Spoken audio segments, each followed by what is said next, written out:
Okay, we are back for another game of D&D on Wednesday with Mystara, and characters are currently having a interesting episode with a druid. It is session number 162, or Phase 3, Season 3, Episode 25. They are up to the 28th day of the third month of the year 1012. And at the table today we have Martin. So I'm playing Atruaghin Silverleaf, the archetype of the walking rock. I have a picture to give us. It's not exactly perfect, but hey, it gives some insight into yes. it. So the walking rock is 22 strength, and I don't know if that's conveyed in the second half, but whatever. So he has a tunnel halfling background as well as a wood elf background, and so the top right looks like a good thing in that it seems like it's a Taoist logo behind him, just arm waving it, and so yeah, background urchin, Darrakan, Secrets of the Earth, and Adept 13. That'll do. Yep. And an interesting character. Yes. Next up we have Sean with that one interesting picture on Cetus. I do love the mother-in-law part. Yeah, so happy that they included that part. Sorry, I've been eating spicy food. I'm playing Cetus, the water Genasi elf. Because on that image there it says Water Genasi. I believe it's thinking you've got a bit of an accent. It says Vorti Genasi elf Water Genasi. I know. Who is a failed druid turned barbarian, and has a twin brother and a little sister. I haven't heard of Cherubi before. She's been mentioned twice. Honestly, I'm surprised she's shown up on that image. Right. Hey, the notes that finds the information for the images have been going through a lot of data. Okay. So I think she was mentioned when he first introduced his followers, and then I think later on when he introduced them to Hildren again. Or specifically introduced Cherubi again. I wasn't sure about spelling, but I went, well, it's close. All of the followers are... I noticed a pattern with the mother-in-law being Drusilla, and then all of them are named after sea monsters. So Cherubi is Charybdis.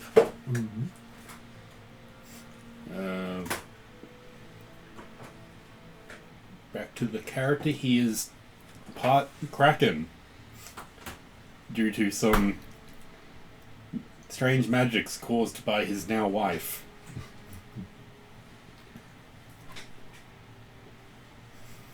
With more about that to come. Yeah. He's also now figured out that he's on his 5th reincarnation. Yep. Which brings us to online and Jeremy. Good evening all. Yes, I'm playing Dimitrios, the Teldaran peasant born, but has grown after so completing multiple quests and heroic deeds, such as clearing the dreaded ruin of Questqueton for Catamenkos. But so most importantly, he provides the advice and information. Although, so a bit disappointing to find out that the dragons have tried to take over his explanations. This dragon explaining as opposed to Dietrich explain. But hey, he can fully understand that people need to be aware and understand the sorts of information he's provided. So it's an understandable situation. And just think, Dimitri's only just started doing it. They've been doing it for a lot longer. But okay, certainly the sort of thing that, whatever the case, water off a duck's back for someone as humble as he is. So. Also online today, we have Rhiannon. So, hi. I am playing Hildren, the Genasi Ranger Cleric, who wanted and was looking forward to a quiet, humble life of adventuring and settling down with her fiancé Rune in the northern reaches, and somehow has stumbled into two things that she has to do beyond her usual clerical duties. Create a kingdom in the name of Zurchev, which is now challenged by the fact that she started a quest to create an empire of blue dragons, holding a staff that has the soul of a ancient blue dragon. Yep. The father of one of the blue dragons, who, after a offhand comment about them possibly liking the southern continent, has now compelled all blue dragons to come to, I can never remember my castle's name, Van Mork, and Castle... Kalea or something like that. Kaleo, yeah. Well, it's sort of there in a badly spelled version of it, Kaleon. Yeah. If I bring that up so you can actually see it online better. I was showing it to the locals for them first. Who also wasn't with the others in the interesting fun with the druid, and is instead, as far as I'm aware, back at Callion Castle in Vanmore, trying to figure out what the hell to do with the blue dragons who were unhappily brought to this tiny little kingdom on the edge of the Forest of Lost Souls. Is it the Forest of Lost Souls? The Forest of Hope, where souls go to die. Forest of Hope, that's right. Possibly an abbreviation of Forest for All Lost Hope, or All Hope is Lost Here. Which is also the home of the First Elves, which is where I think you guys are. Sort of. Well, no, we're a long way away from the... There's a library of the First Elves, isn't that where you guys are? Yeah, but it's nowhere near the Forest of Hope, because we've gone a long way, we're basically on the other side of the world. So, yeah. Well, we do know... At least the other side of the continent. We do know that the Forest of Hope connects to the original Elves' home. Mm-hmm. And not many people actually know how big the original Elven settlement was. So, the fact that it may be continent spanning is not out of the question.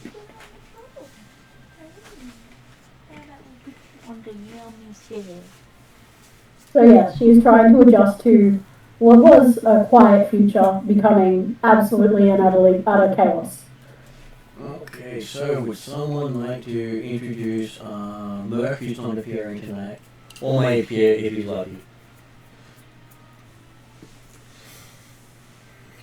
Open to the floor. Sorry, I just took a bite of pizza. The silver-tongued merchant, and I'm just reading off the wall. Master negotiator. I was going to say he's more gold-tongued now. Yeah. So phase 2, the Well of Lost Souls. He's going deeper and deeper into the corruption. Spiritual debt. And now he has to convince me to mint some Death Day coins for him so he can actually heal. Yes. Which is going to be hard, depending on how far down the path of the Big O he goes. Yeah. But hey, I'm sure it's all fun and games. So he is actually a bard at heart, but there's a lot of drama attached to that. He's probably still as much of a bard as you are a halfling. Yes, he's a merchant bard at heart who is going down a very dark path. Yeah. And now can only heal and consume gold. Yeah. And heal when he consumes particular gold. It's he can consume any gold, but he can only recover from a long rest if he's sleeping on particular gold. Yes. So he needs to convince me to make him coins. He does. And then lastly, we also have Calcrix. If someone would like to introduce her. The Ambassador, or Calcrix, the Rise of the Empress. Are we still using that? That is her in reference to this storyline. No worries.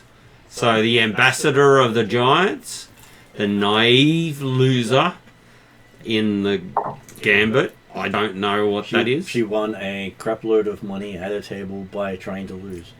Okay. And the 41 persuasion check was maybe the Red Dragon and the Kraken. And the Kraken worried about my soul. So that was a good persuasion check. And Relic Acquisition, Bearer of the Cursed Crown. I don't know what that is. So that is the Crown of the Storm Giant King. Ah. And multi-dimensional spell singing. I don't know what that is. Basically, she's a performance piece. Okay. So she will give you a visual as well as sound when she's doing a performance. Right. So the dimension of not just sound, but also sight. Cool. And the ultimate expression is the Bearer of the Jazz Wings. Mm-hmm. Yep. With the companion known as Eep, who is a dark fey plant-like entity that likes to consume things. I'm surprised a bit AI didn't pick surprised that up. he's not on that image. It's not on that image, no.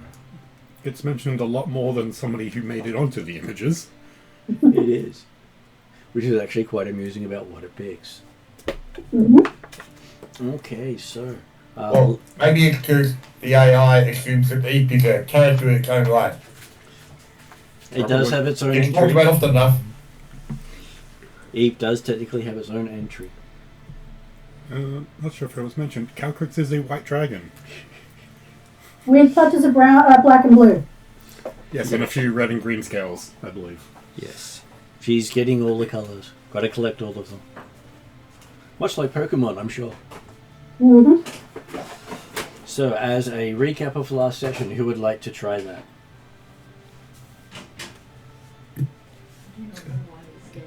I can't do that one, I wasn't there.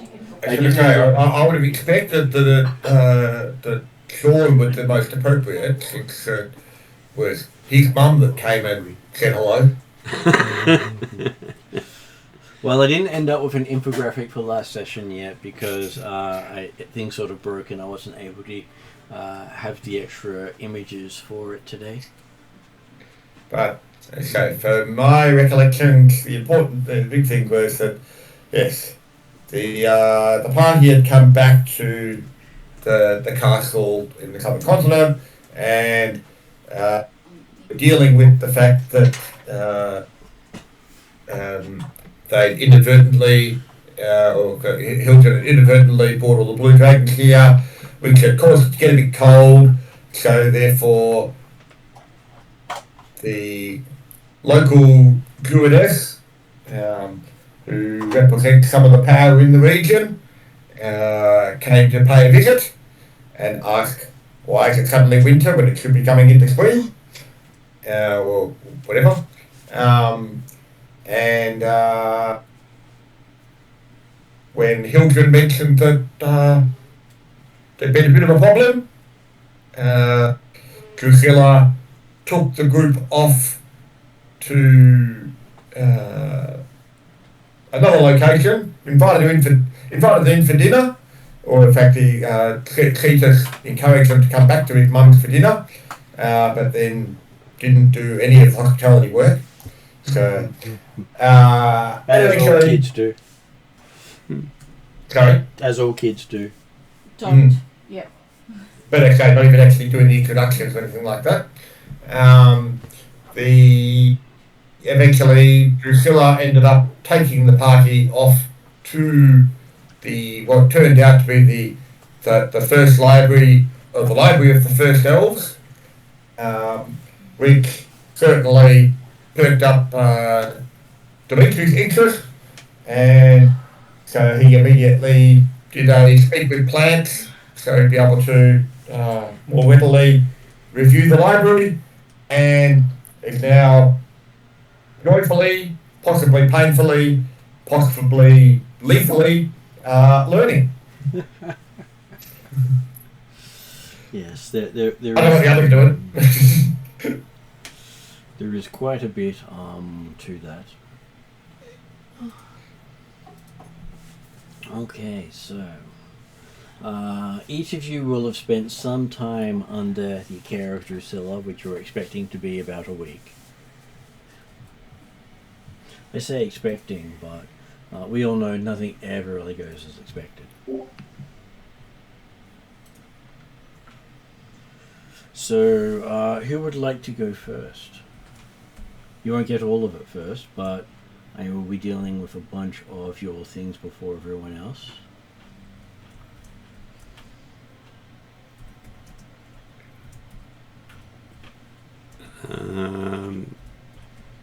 How do I increase my base speed? Well, we were going to Trellin, what Trellin was doing, Yeah. what he asked, and what Drusilla ends up giving in the end.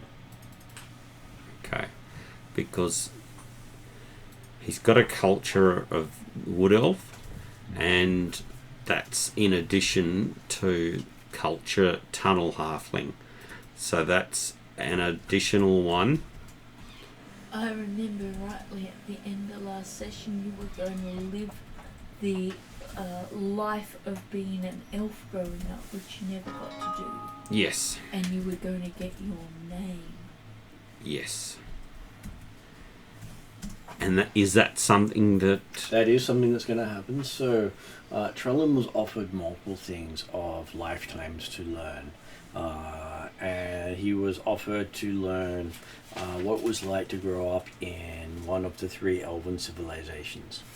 Okay, so that's a wood elf? Being one of, well, technically it's one of the first elves from the first civilization, which is the Southern Continent. There's a second civilization, which is on the Northern Continent on the western edge, or of the third civilization, which is from Alfheim, that you're familiar with. Yes. And you chose Alfheim, which meant you ended up having the knowledge of growing up as a wood elf. Cool. Now, that did come with it quite a few interesting things for your character to mentally deal with. But it does start off with some very basic bonuses. So for you, you have, sorry, just making sure I can actually read it properly because tools always in their assistance make things harder. Okay, so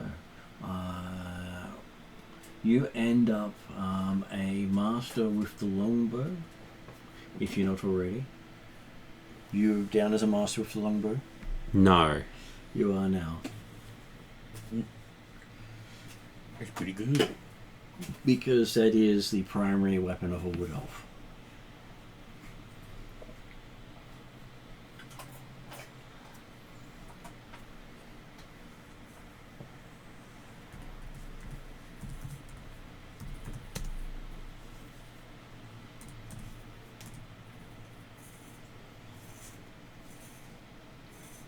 The secondary thing is a +2 bonus to survival and insight in forested terrains, as that's now considered a favoured terrain for you.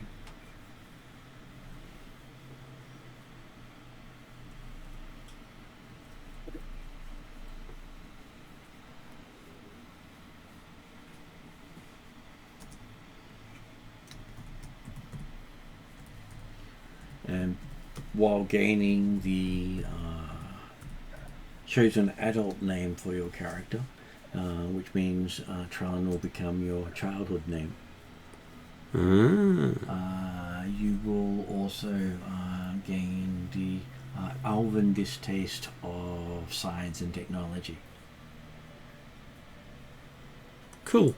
Because science and technology destroyed the world. No worries. So the first civilization of the elves was destroyed by science and technology. And all elves know that as a something that has been ingrained in them from growing up. Right. Sort of like elves, everyone learns their A, B's and C's. Okay. All wood elves learn science is evil. Right. Is there a story out there about one wood elf who just fascinated with technology and or science, and so ended up going out on a journey of their own and discovering science and technology isn't the evil they thought it was? Possibly, but this is not something that their cultures talk about. If there was, they would be written out of their history. Calcrix is still writing that story. Calcrix can write that story, but the wood elves would not tell it. So, back on the favoured terrain, what was that? So, forests. Okay. Anytime you're in a forest. And it was survival and insight.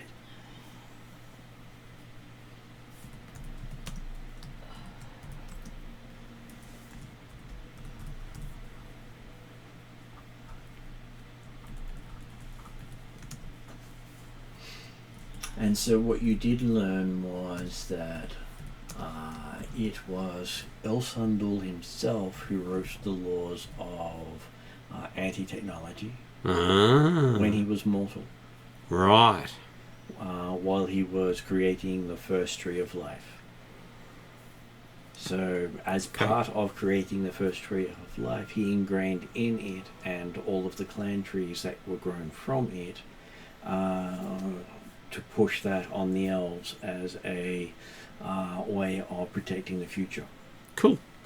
As he and his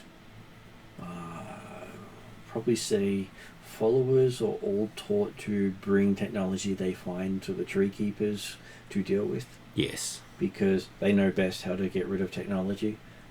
Which the Tuesday night party, which became Monday night, found out they pretty much bury it under the tree. Okay.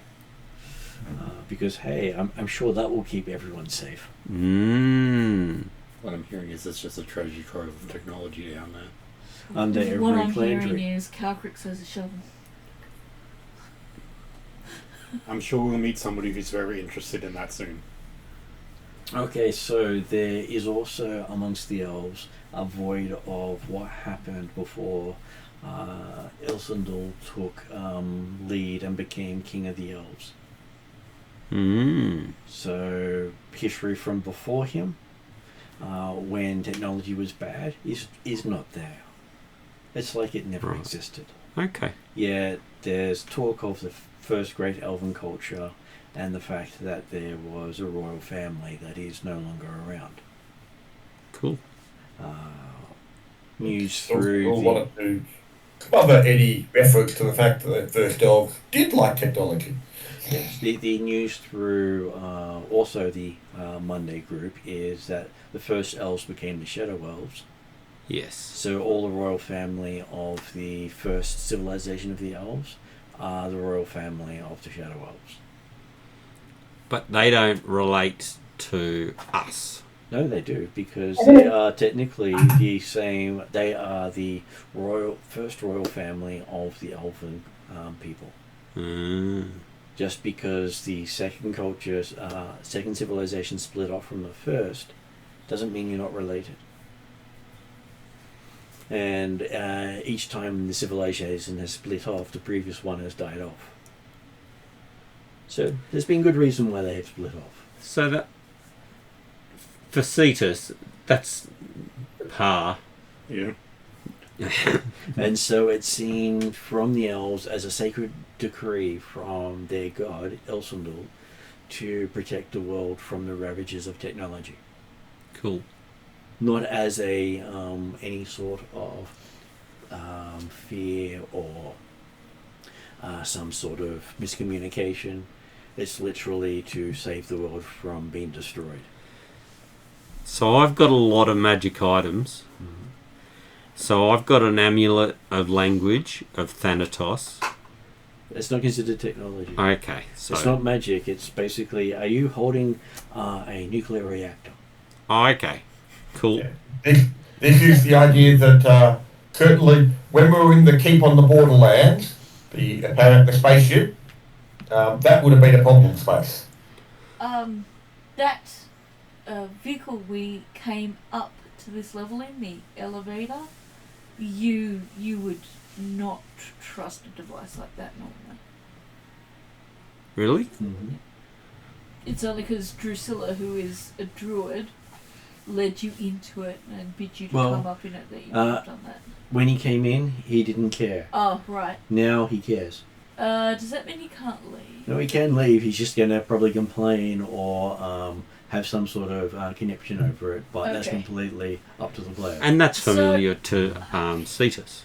I would say that we're going to make sure that we give whatever Trellan's new name becomes a glass of milk just before we have to go down. Just put him to I've sleep. already been down and back up, so So on your way up, you didn't care about the elevator being an elevator. yeah. On the way down, we're going to have to do what they do with B.A. Baracus Well, on the A team and give you a glass of milk to stick you in the lift. Well, the world elevator, the one that you travel between the outer world and the inner world, is not mechanical. It's magical. Oh, okay. Alright. So he does have the thing of, if it's magical, he doesn't care. If it's mechanical, he hates it. Well, your description of it was that it looked very similar to a rocket ship. It did. But he would also tell it's magical. Okay. But that's right, there's also the element of that, as a third generation elf, he doesn't like technology, but of course, any magic that's significantly advanced is indistinguishable from doesn't matter. He just thinks it's advanced magic. No. As someone who has two characters who are elves who have both been in recaster ships, that doesn't work that way.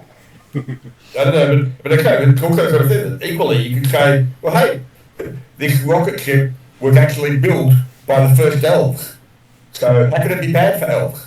It's just different beliefs. So part of the things you also learn is that while the clan tree is the absolute center of their culture, something which up until now you didn't really have a reference or even a understanding of. You knew it was important, but not as much as you now realize, because each and every elf is connected to their tree in a very strong way. And is mine dying? all of them are dying technically. So they are living biological anchors that harmonize the consciousness of the world and the elves. So the only reason you guys can trance is because the trees exist. Could you imagine the elves trying to figure out how to sleep after never sleeping? I mean, I could, but I've lived 38 years And now you've sleeping. Now you've got another that the way your memory now has it, you were last a halfling many hundreds of years ago. Okay. Because you now got the experience of living life as an elf. Even though technically you were a halfling only a few years ago, you now know what it's like to have grown up and lived a full life in the elven forests. Off topic, but for your amusement, I just spent 2 minutes confused about why you're a wood elf, because I was looking at your Monday night character. Yes. Sorry, And I'm like, wait a minute. I didn't have a chance to print off this week's No. ones. I was just looking at it for a second. I was like, isn't it? He made them available 2 hours earlier. And so, yeah, if you were on the ball... No, not today. I started off the morning with 30 odd injections. Go over to, do I actually have Atruaghin one? I was never going to be on the ball today.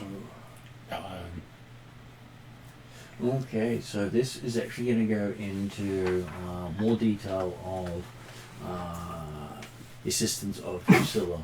Is that because of the 2 lives, you've been able to synergize life as an elf with life as a halfling, instead of having them being almost completely different ideologies, because you never really understood what it was like to be an elf.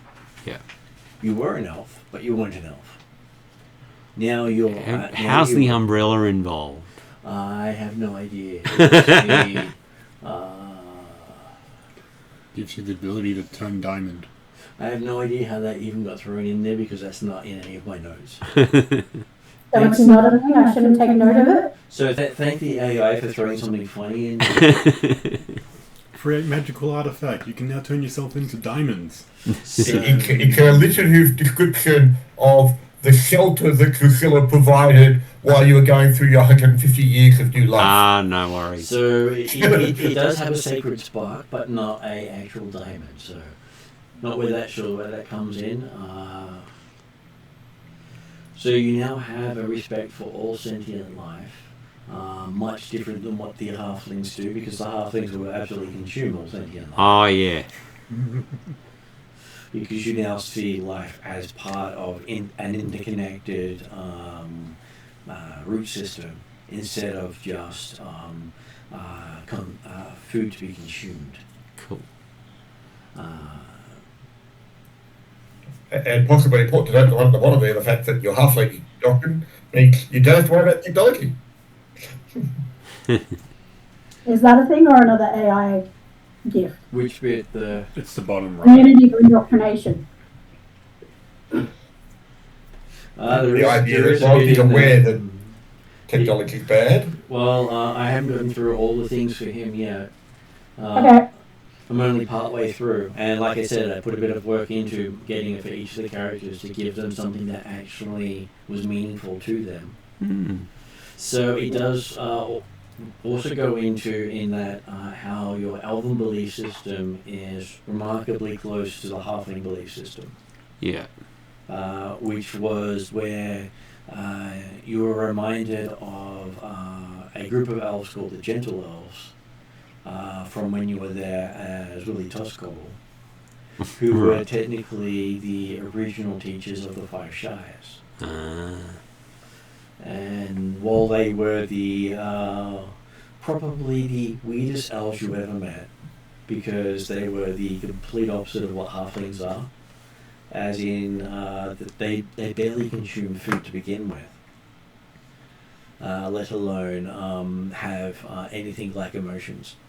Okay. Ultimate vegan hippie.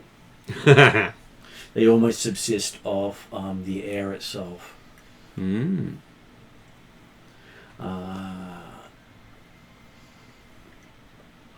And then you do have a mental paradox where it comes to the halflings' cannibalistic tendencies. As in, Right. halflings will eat anything because they have a waste not policy. Yeah. Because throwing burying a body just seems wasteful to them. Yeah.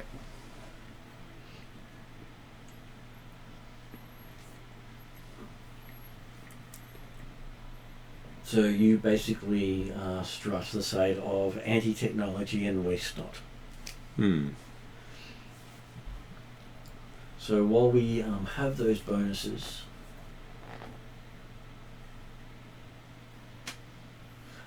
you also gain a boon known as the Anchor of Ilsendal. Right. When you hit someone with your bow mastery, you can compel someone to make a wisdom saving throw at your class DC, or become completely overwhelmed by a wave of pure respect for life, rendering them unable to take an aggressive action or attack any sentient creature for 1 round.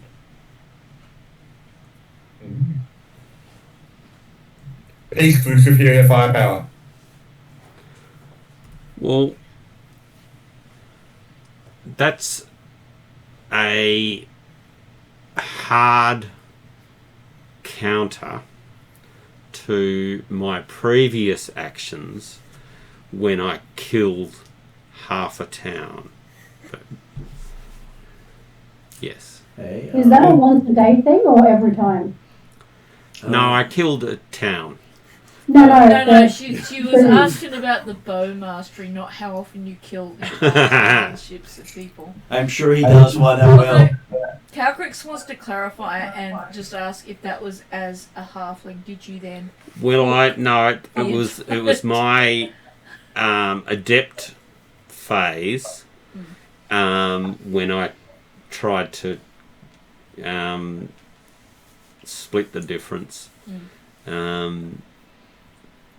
Okay, so what you can use that each time you expend one of your character's hit dice that you can use for healing. Okay. So it's not a bad thing. It doesn't cost you any extra things, just a hit dice. Which you As can long as get you don't hit back, yourself, it won't affect you. which can get back one per long rest, isn't it? No, you can get back half your hit dice rounded down per long rest. Yeah. That's right. Well, Well, actually, I think it's rounded up because otherwise, if you were on 1 hit dice, you'd never get it back. Yeah.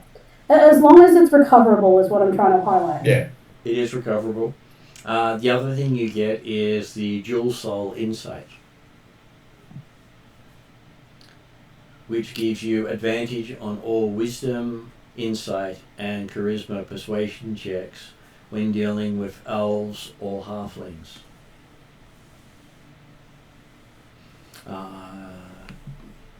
The other part of this is you can effortlessly spot hidden clauses in gnomish legal contracts, as your mind can view the laws through both elven micro-philosophy and halfling pragmatism. cool. And at the same time, you are unable to be affected by the master's persuasion. Well, basically, he can't appeal to your halfling nature Yes. or to your elven soul. And it doesn't meet. Yeah, he doesn't quite meet both of them.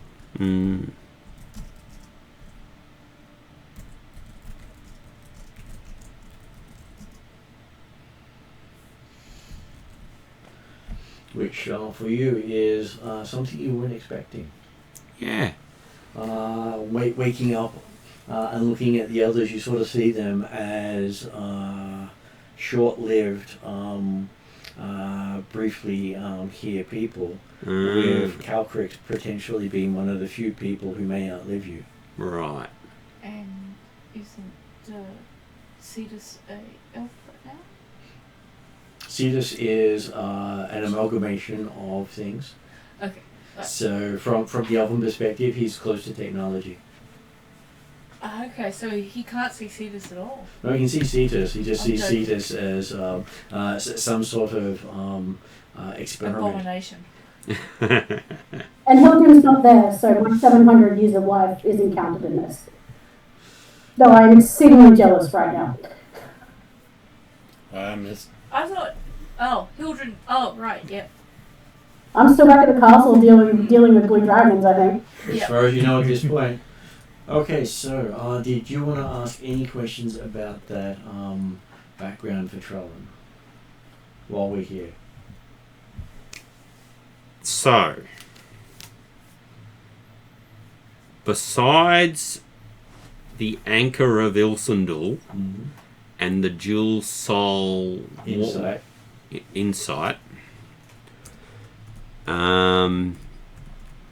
and the Favoured Terrain, there was the Fleet of Foot. That would have been from your background stuff that you got Oh, okay. separately. So anything Cool. you got from your background stuff is Yep. completely separate to what you got from the fact that you had two souls integrated. Okay. And yeah, the proficiency with the mastery. Yeah, that's good. So it does mean you are awesome with the bow. And awesome with the sword. Much better than you thought things were going to turn out. Let's just Cool. shortcut it and call you awesome. Okay, so which character would like to find out what happened to them next? We'll just go around the table, I guess. We can go around the Technically table. around the table. I'll go I was next. going to say, I'm assuming that if I get anything, it's lost. Well, technically, the most amusing one is Cetus, so... Let's go see this. Hildren gets a migraine. Because let's put it simply, Cetus's backstory is now written up to mess with the complete campaign. Which I'm sure he'll enjoy completely. Yeah.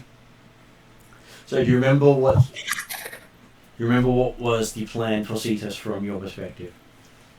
Are we going with the lives that I had came up with or your ones? Well, the ones that you came up with were modified into what I came up with. So it's Yeah. technically what you came up with, but there's a lot more to it than what you came up with. Okay. If you want to go through those, and then I'll expand upon them afterwards. Yeah, so what Cetus learnt from the library was that he is technically on his 5th life, with his 4th being Phaetus, who was Cetus before he died and got merged with the Kraken by his now wife. The 3 lives before that, in order, were Baku, who was a druid that served with Drusilla, which was his first life. His second one was Ahab, who hunted krakens. And What was his name again? the first one? Yeah, the second one. Second. Ahab. Ahab. A-H-A-B. A-H-A-B. Yeah. Ahab. Okay. But Ahab. pronounced Ahab. And pronounced however it's pronounced. I Well, took it from I'm Moby happy- Dick. I'm happy to pronounce it Ahab. I just want to know that I spell it A-H-A-B. All I wanted to do was get the spelling right for once. Yep. Look, none so of he the was a names are Kraken pronounced hunter. correctly. Cetus is actually... The spelling for Cetus is actually supposed to be pronounced Kitus. Mhm. Oh, now you're messing with me. Don't worry about it, it's Cetus. Kraken Hunter. Yep. Second life. Kraken Hunter. But didn't you want to save the other Kraken? Yes, that's his current life. His current life is a Kraken. Right. One of his previous life, he hunted them and Oh, was eaten by the lady below. right. Somebody who has come up in his current life, funnily enough. All of his previous lives, he was killed by his current family members.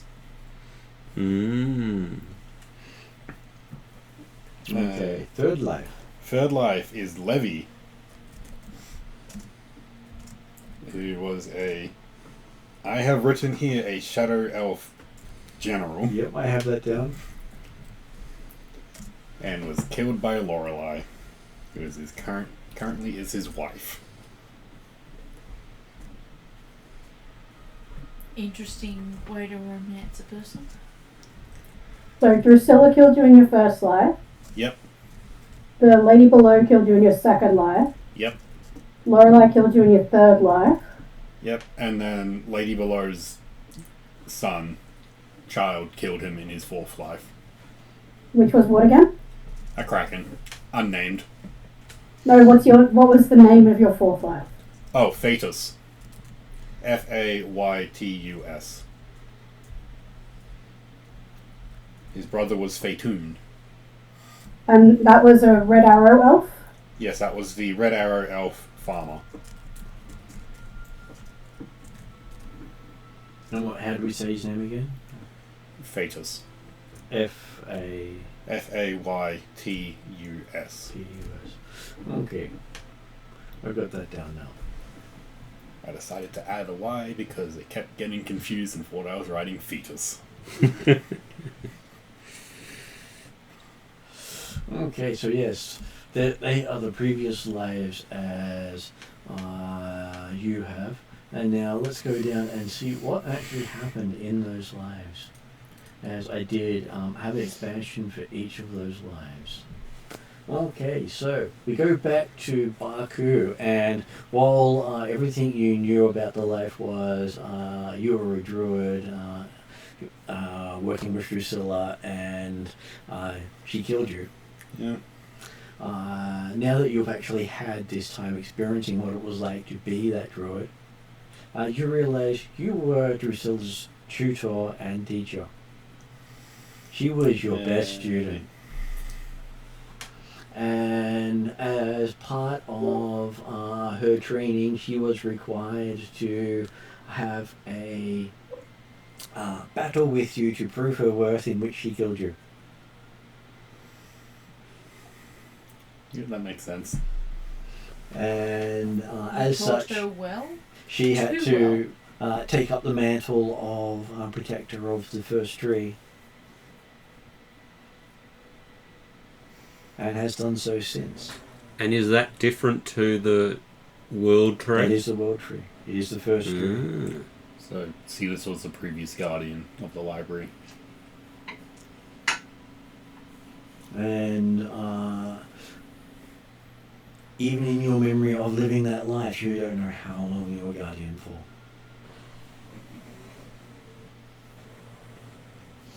This does bring up a question that I had. Is Drusilla one of from the first generation of elves? Drusilla is one of the last of the first generation of elves. Okay. So, That's awesome. but she was not one of the people who were considered fallen. So she fit in the ideology of Ilsendal without the dogmatic belief system. Okay.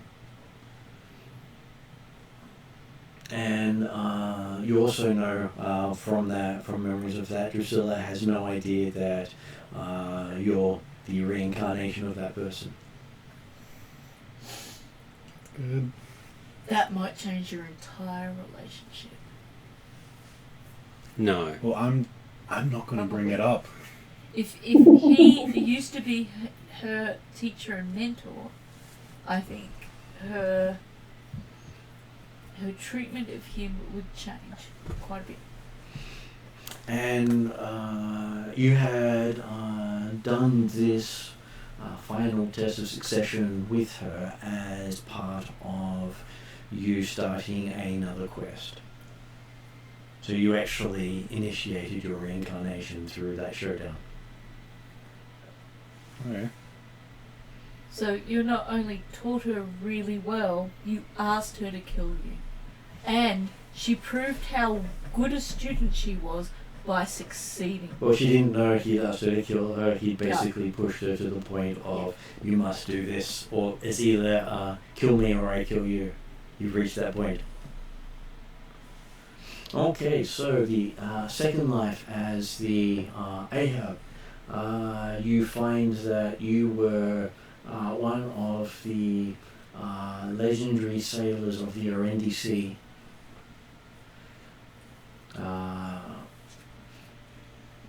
Probably in much splendor as the elf amongst islanders. And you would have lost many a crew to the same beast, century after century, until finally the beast managed to beat you.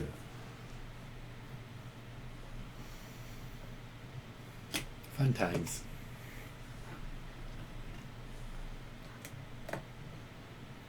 And to give some knowledge into the storyline, there is a character in Monday Night called Lani, who's technically a descendant of yours. She's not an elf, but she's technically a descendant of yours. Is this, was this the Ahab? This is the Ahab Right. life. Right, so literally you were chasing your white whale. Yeah, that's where I got Was the it a name whale from. or a kraken? It was a kraken. He was a Well, no, but I'm talking Ahab. Ahab is the name. Ahab and the white whale. Is the captain Yeah, in Moby Dick. Yes, Ahab. no, I understand the Moby Dick connection.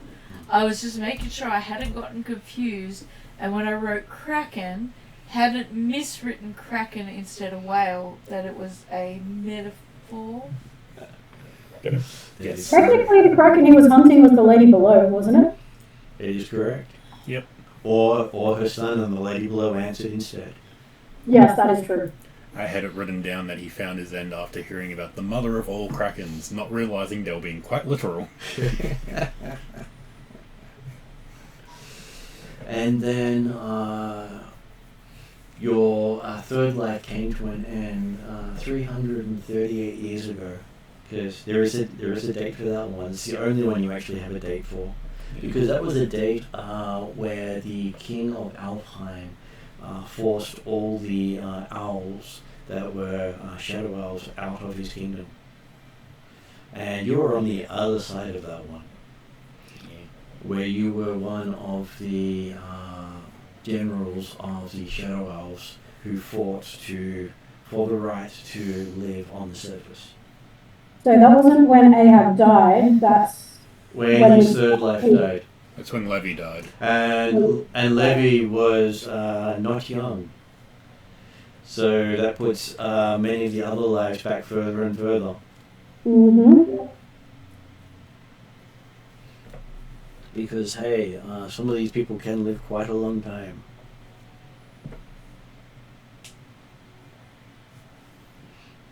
And you were killed by Lorelei, who ended up being your current character's wife.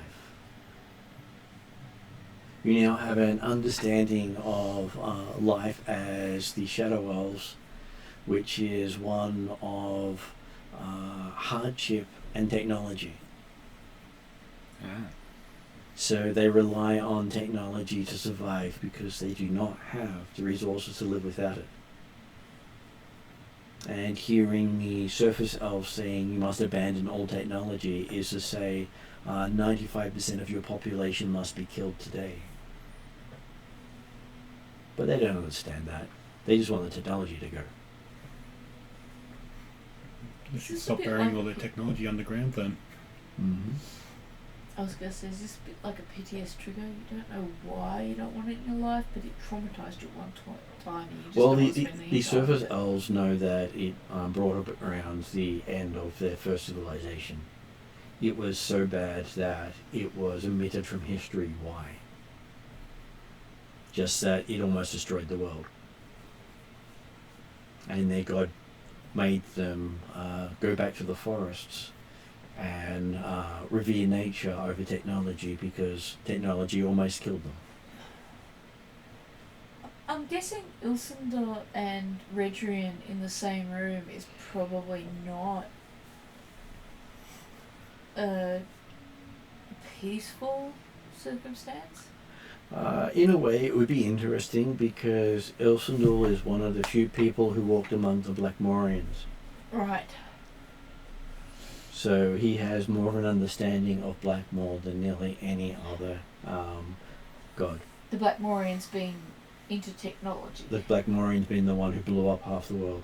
Right. But the Black Mornings are the ones that made Ilsandor hate technology because they blew up half the world, including most of the elves at the time. Adrian's not a Blackmorian, though. No, but his technology was what they had stolen. That's right. I was going to say, he's... They stole it from him, didn't they? Yeah. He crashed to Earth. Well, they were basically stealing it from his starship while So- he was in stasis. Ilsandor and Redrian actually work towards the same goal, which is eradicating his technology to keep the world a safer place. And the Well, other thing I suspect Adrian just doesn't want his technology misused, not necessarily eradicated. And continuing on with the thing of being the general is you have memory of many people following you. Yeah. You were a great leader. Well spoken.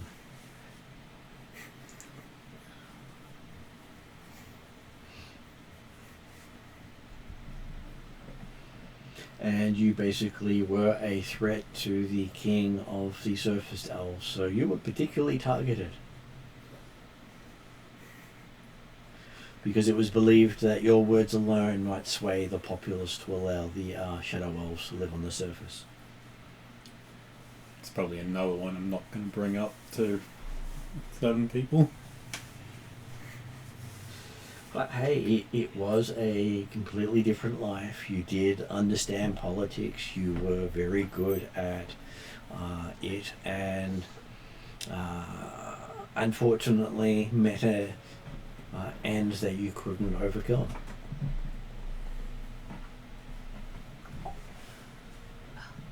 Now, the last life as the Red Arrow Elf Farmer, you grew up in the Five Shires away from the Elven culture.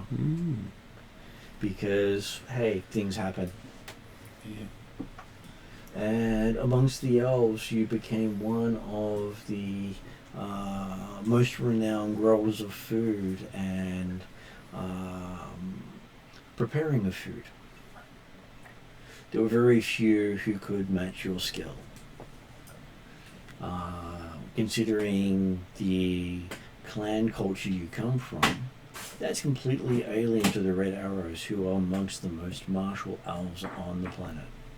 You'll find very few elves who are more interdiscipline and combat than them. The fact that you come from those people and you grew up farming is a testament to how your character does not fit the mold of every other personality from where you come from. And you ended up with the whole reputation of being able to prepare magical meals that somehow ended up in you being prepared as a meal. Forgot about that. But you're twice their height. Yes, it wasn't the halflings who prepared him as a meal. Ah, It was a kraken. right. Because, hey, when fame travels, there's a good chance someone's going to hear and go, I can do something with that. Which did lead us to your current life of that of Cetus. As I move down into my other notes.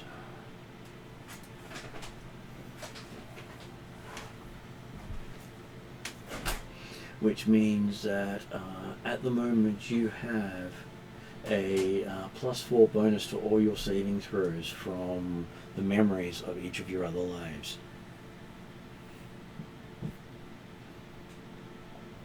Is that on top of what I already have for those? That's on top of everything else. Okay.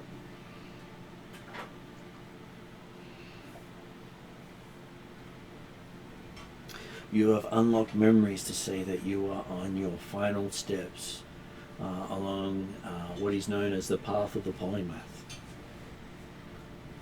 Upon completing that path, your character is technically a god. Polymath? Yes. Living multiple different lives. And possibly it's why you originally wanted Drusilla to kill or be killed, because you were taking that first step even back then. And in each part of your story, you were killed by a monster.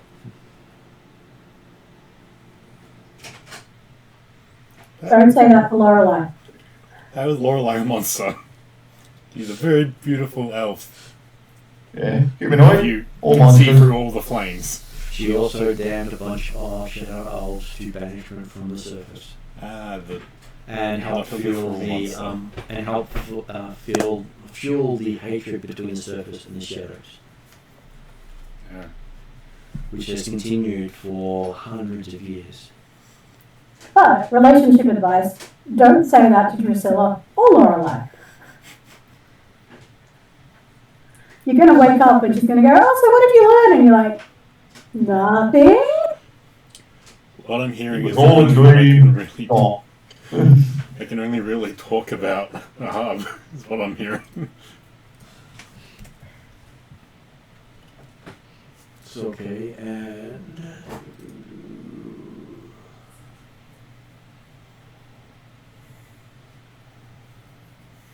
Do we have a Cetus image? we do actually. Let me see. If we end up with multiple of them. That was the one of the life paths. He didn't quite go into them as I intended, but I was only able to generate and not tweak. Which is why I also have that one, which goes into less of what I was looking at and more of the storyline in general. So that one's more of the Drusilla side of things. Mhm. I do like that's probably the closest image we've actually gotten to what Cetus looks like. It's a good image. Well, it's pulling on the entirety of this season's notes, Yeah. plus all the notes I'll be putting together in the background. And it does also have in there that you can create an aura spending a hit dice, which can stop anything being moved in that aura. So people can't be knocked prone or moved against their will. But that's like the opposite of what I do to people. Yes, but in a lot of the cases, some of the bonuses you get are not normal bonuses. That would be very useful for me at times. So if you want to, you can root people in place so they can't use magic to get away from you. They can walk away from you, but they can't use magic to get away from you. Or, You can help or me from, effects. if I'm fighting side by side with you, you can stop me from being knocked prone or pulled somewhere. Yes, that is true. It does affect your allies. Okay. I see useful So is things that happening there. Great reference, the Water General Berserker. It's the closest I've gotten other than the ones that I spent several hours making images to get. Okay. Because a lot of the time they make him not blue or put way too many tentacles on him. And that aura goes out 30 feet from you. Ah, that is good. So Well, in general, it means your troops will never flee the battlefield. they can walk away, but they can't be forced away. So with that, your first life was your magical life. Your second life was your martial life. Your third life was your leader life. And your fourth life was your skill life. And your current life is basically a completely different life. Again, each of the lives is what makes a polymath, in that you are learning a completely different way of thinking in each life. Yeah. And it's not an easy thing for characters to complete. Okay, so you see what is saying there is the fact that your first 4 lives were the important ones, and the 5th one is the wasted life that just got to fill the bit. Sure, that's a way to interpret it. I was going to say, that's an interpretation. And also, which means that as the fact that you were a Shadow Elf General, you are an important part in Monday night's Llewell's character's backstory. Not that he knows that yet, because you would probably be someone he'd been told about from both sides of the elf conflict, because he's lived in and around Elfhelm, as well as having Shadow Elf family. Yes, he probably recognised the name of your first life and may even know some of the history of your first life. Just doesn't know that it's you. And your first life was actually part of that same family. So you are technically one of their ancestral figures. Not that they are your descendants. Yeah. Because not all druids have kids. Now, how does that fit around what you were thinking? I mean, it goes into a lot more detail than what I had. I think with the first life, I had written that Drusilla was his teacher, and he discovered the library, and that's why she killed him. And hey, miscommunication, and that may be how she remembers it. Yeah. And she may Probably have said been that several thousand years since then. quite possibly, because hey, each of your lives would not have been instant. Yeah. It's not you end one and start the next. There is always a gap. Yeah, there's about 100 years difference from where I have Phaedus being born to when Levi would have died. Mm-hmm. And that was a bunch of stuff I had written up just on Cetus, to showcase that there was a importance to his background, and probably why he was a failed druid, because he'd already done that. Just repressed memories. Well, there's no need for him to druid things out when he's already been probably as high a druid as you can get. Yeah. Especially to start down this path. Okay, so our backstory of what happened to Cetus is there.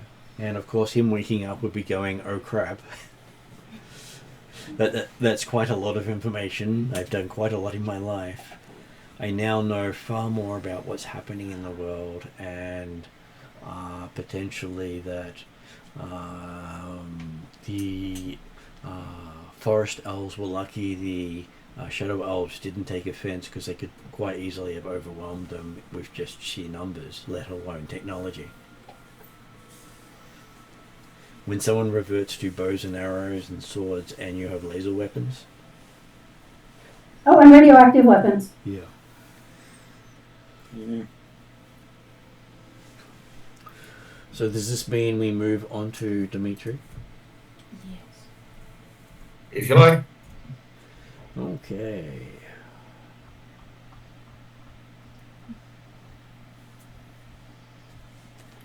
So yes, do you remember what Dimitri asked for? Just so we have it on the scripting. Well, it's good. He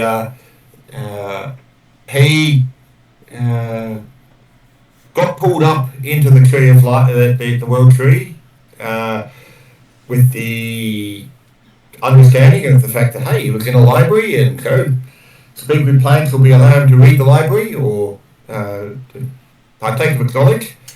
Did that, immediately got pulled up, and the understanding was that he was going to effectively get access to some of the runes of one or more of the runes of power. Which as a player, and well, certainly considering his previous study and research into runology, he was probably expecting that. Yep, that'll be there'll be a price to pay to learn these runes. Okay, so do And when asked which ones he wanted to learn, he said all of them. Ouch.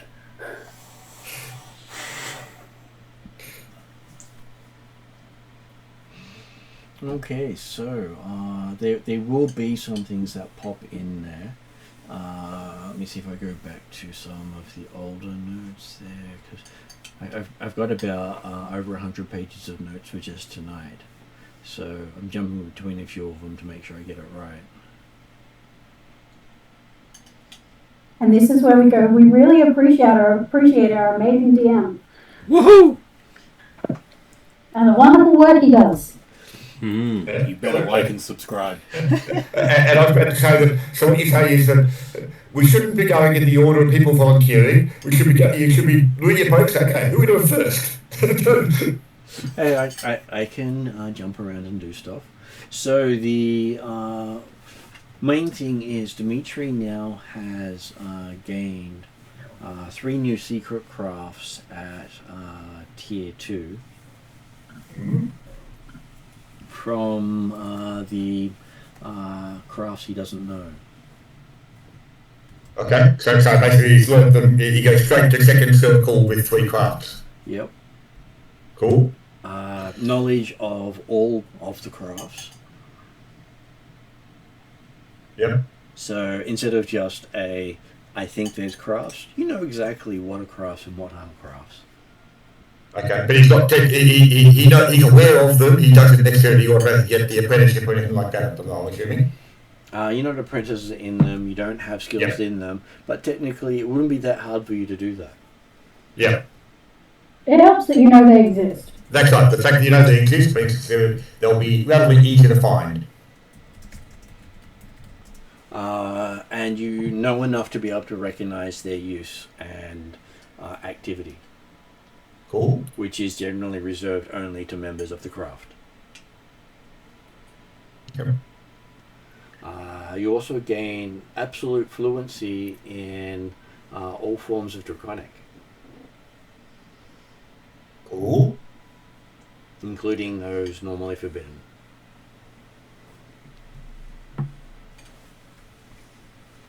Such as the language used to activate the Saga of the Dragon Lords. That's going to be Saga of the what, sorry? Dragon Lords. It's going to be useful for with my stuff, yeah? I was going to say, it has to do with the scepter. It does. The next thing you get is you have a permanent +3 bonus to all intelligence-based checks.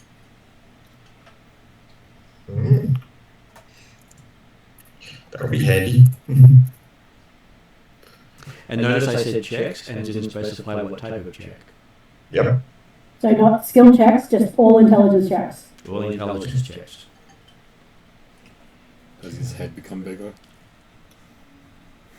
No. So yeah, so that's now a bobblehead. it's actual intelligence, not intelligence based. Mm-hmm. Yep. Okay. Well, sorry, it's +3 bonus to intelligence based, so it doesn't increase your intelligence. It means you have a bonus to all intelligence based checks. That's cool. That's right then. So it means that yes, basically, I could use it on any skill check if I can justify intelligence being the attribute for the skill. You can. And the price of all this is your Constitution bonus drops by 2. Mm-hmm. Your skin becomes paper thin, and you seem to have a glowing rune of the Spear of Thought flaring out of your skin.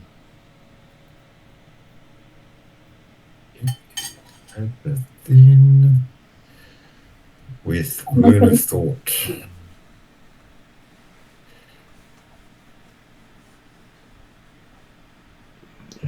So the jocks know who to beat up. Is it in his forehead? Like directly in the center of his forehead? Well, I said showing through his skin. I am leaving some of it up to the players. We'll work out whether it's under a hidden spot of the skin or whether it's visible all times. Yes, we'll work out. Well, I'm going to say it's visible at all times, no matter where it is on you. So if it's on your backside, it's visible from your backside, no matter what you cover it with. Okay, yeah, always visible. Happy with that.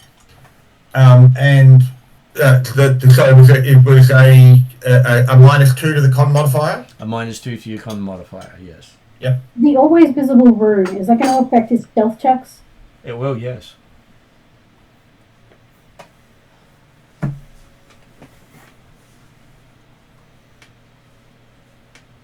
I'm sure Dimitri doesn't care about that.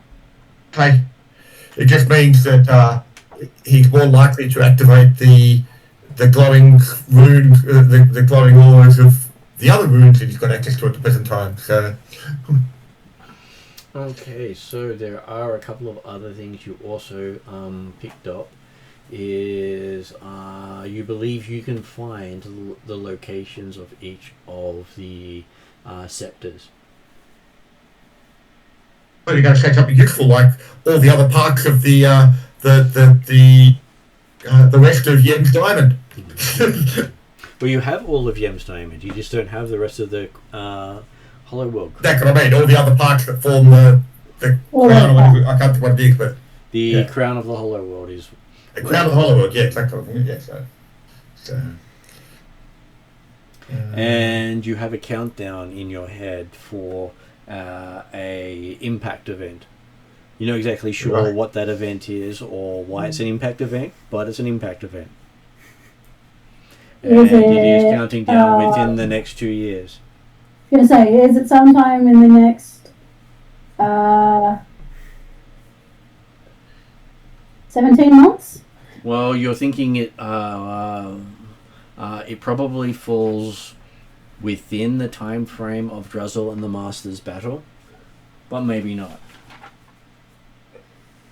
Hard to tell which one is going to happen first.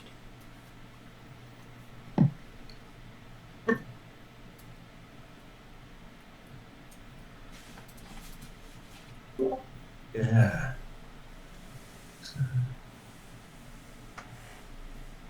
Okay, so But yes, but the countdown is not obviously directly related to the gathering of the Dragon Scepters. It's possible, but not direct, not confirmed. Is that right? not confirmed, no. Yeah. You don't know what the impact event is. Yeah. I just wanted to make sure that I wasn't actually automatically equating the two. So what you have learned of the Rune of Thought once you have gained its power, as it glows with white power, it is the ultimate conduit for consciousness, perception, and the enforcement of free will. So, in relation to the Hollow World, it would be considered the pinnacle of intellectual and tactical mastery. Yep.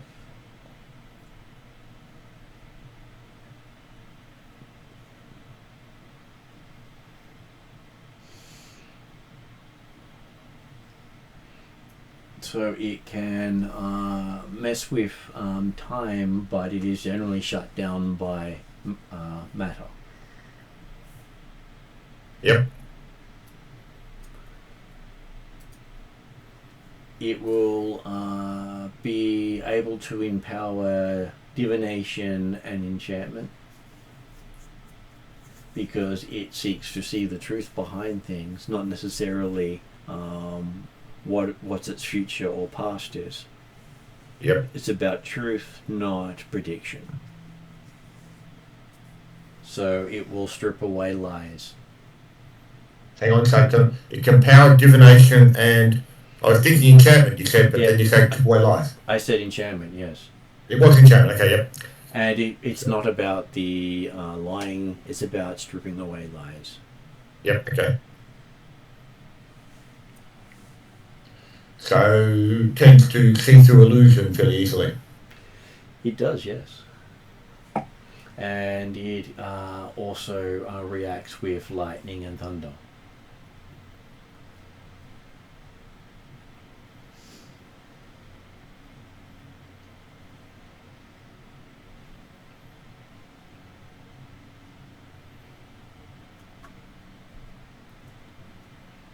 And now that you have it on you glowing, you have advantage on perception and insight. And you cannot be confused in any way. Because it breaks through all confusion. Mm-hmm.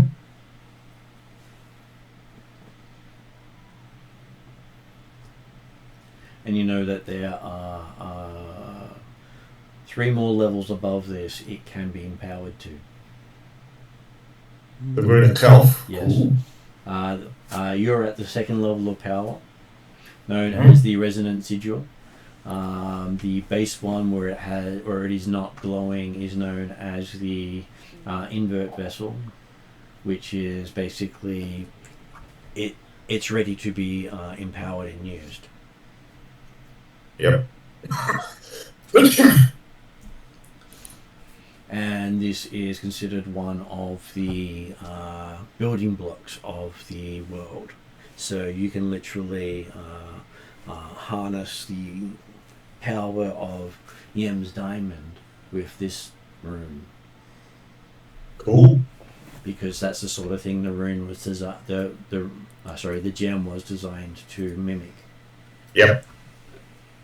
Do we kill Dimitri? It's always been You're asking the tested. wrong person, man. The answer's going to be yes.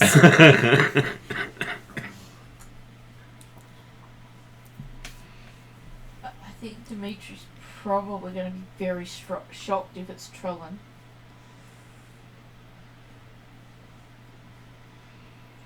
Well, the most prudent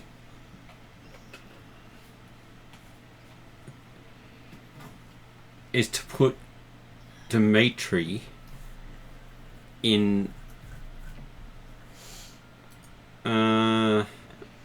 He has gained the ability to see truth through the lies, which he's living a lot of lies himself. He now won't be able to lie to himself. right. It will be good against the big O though. Mm-hmm. What It will. is that? Oh, okay. Yeah, that's going to be pretty interesting. So he can't tell himself a lie now. Yeah. Not even one of those white lies to make himself feel better. Sometimes the gift is a curse at the same time. I mean, of course, that's what I said. Previously, he could easily tell himself a lie. He didn't necessarily believe his own lies, but he could tell himself them. Oh, that hasn't changed, probably. It's just Well, I mean, okay.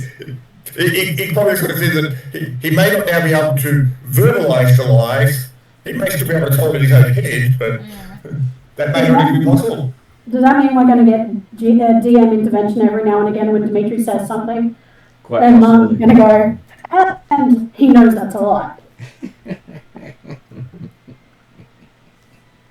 It may be that Dimitri finishes his sentence with, and I know that's a lie. Right. Cool. Which he may not say intentionally. Okay, so to give Ariadne a bit more time to recover, I'm going to move on to Hildebrand, who you do get a story. Wait, There was some stuff I put in there for you. So, as you were literally... Do you want to... Oh, that's Sita's up there. Oh, sorry. oh, can we see the Dimitri one? I was going to say, was there a Dimitri? And it had him hanging from the tree too. Aw.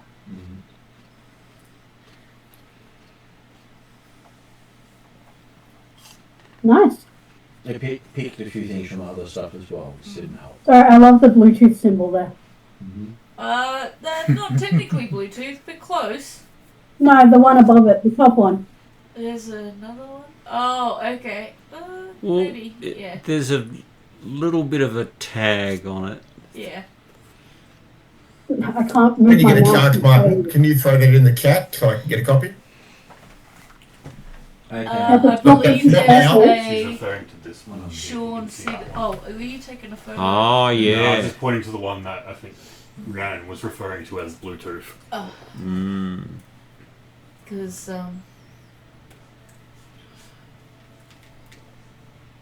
no, Martin. And can I just clarify something, Martin, there? It talks about on that permanent sacrifice of -1 constitution. Hey, that was a mistake. It should be 2. Happy with that? That's good. Yes. And we're just talking the modifier, not the number, aren't we? Because we don't use the numbers. Yes, that is So, correct. cool. Does that impact previous hit points or just hit points from now? Yeah, absolutely. It does. Any impact- change in con will affect you across the board. So.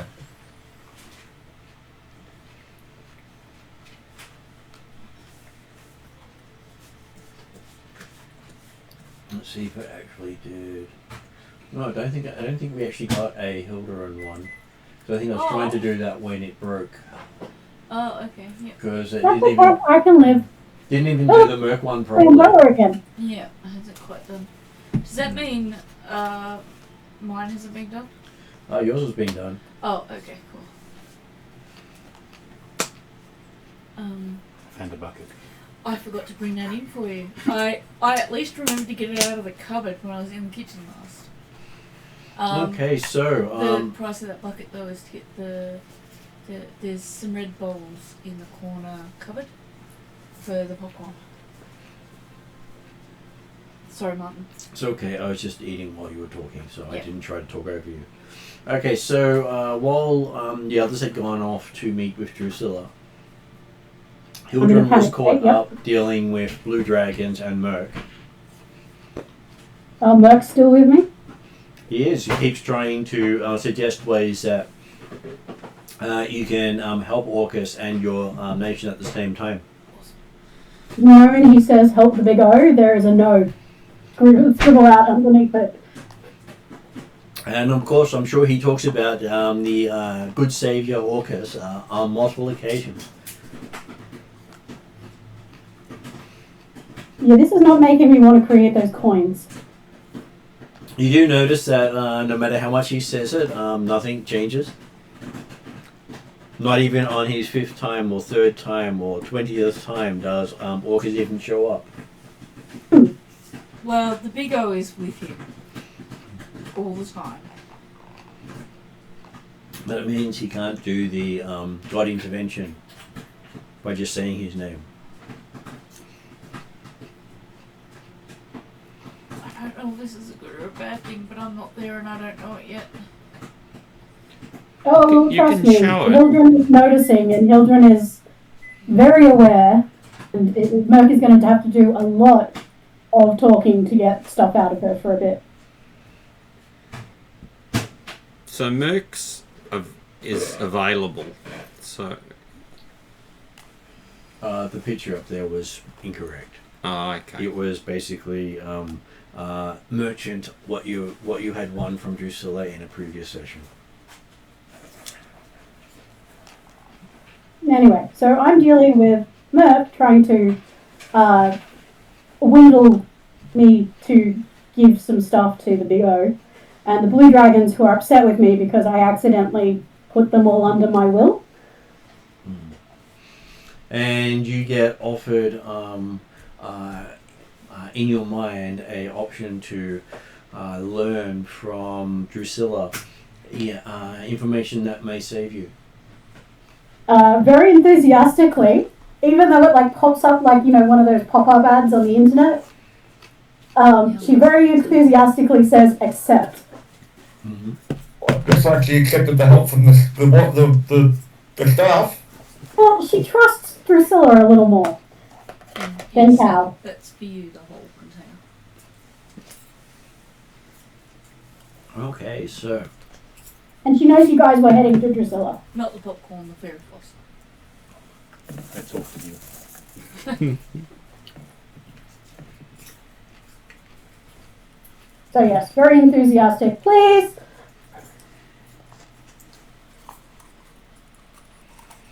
okay, so she does give you some instructions to go to her grove she has at your castle. Excuse me. Yep, go to Grove. And then you find yourself in another weird grove with a tree that seems to go up more than a mile and outwards for more than a mile.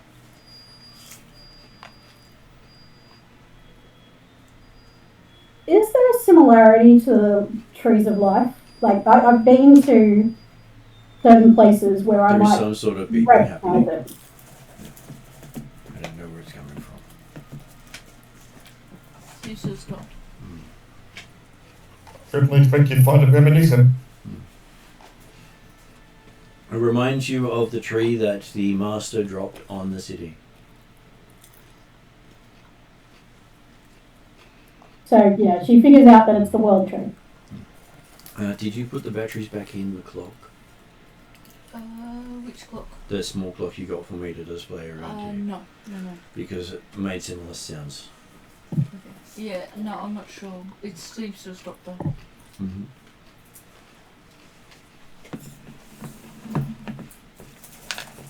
If you get harassed by a cat, Martin, it's just throwing some popcorn. Okay. Just make sure it doesn't have a solid kernel in it. Yeah. She does say that for you to learn, you'll need to drink this potion, which seems to be a mixture of sparkly blue with lightning moving between it, So sparkly blue. and sparkles white as snow. Lightning fizzy drink.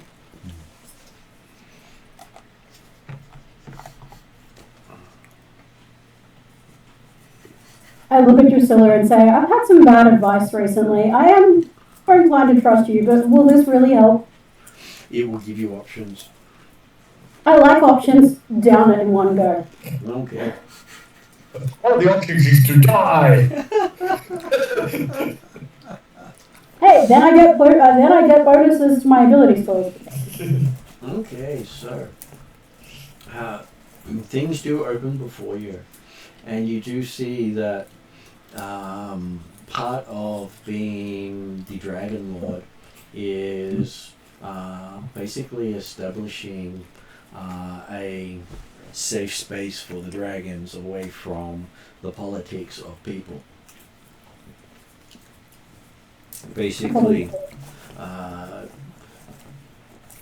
dragons and politics don't mix well.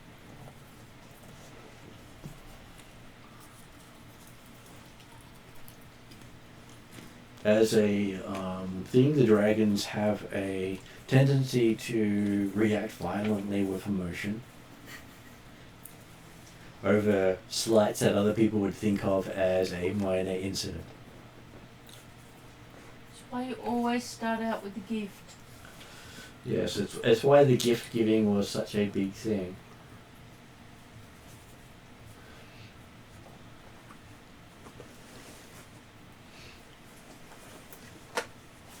I guess dealing with the dragons is going to make me a better politician. So that's one. And by being the Dragon Lord, you end up building a legacy for your people that connects them to the dragons. Which would be a bit of help safeguarding. And basically, while not all of them will have a chance of being a dragon, some of them will. So it does introduce dragon blood into your bloodline.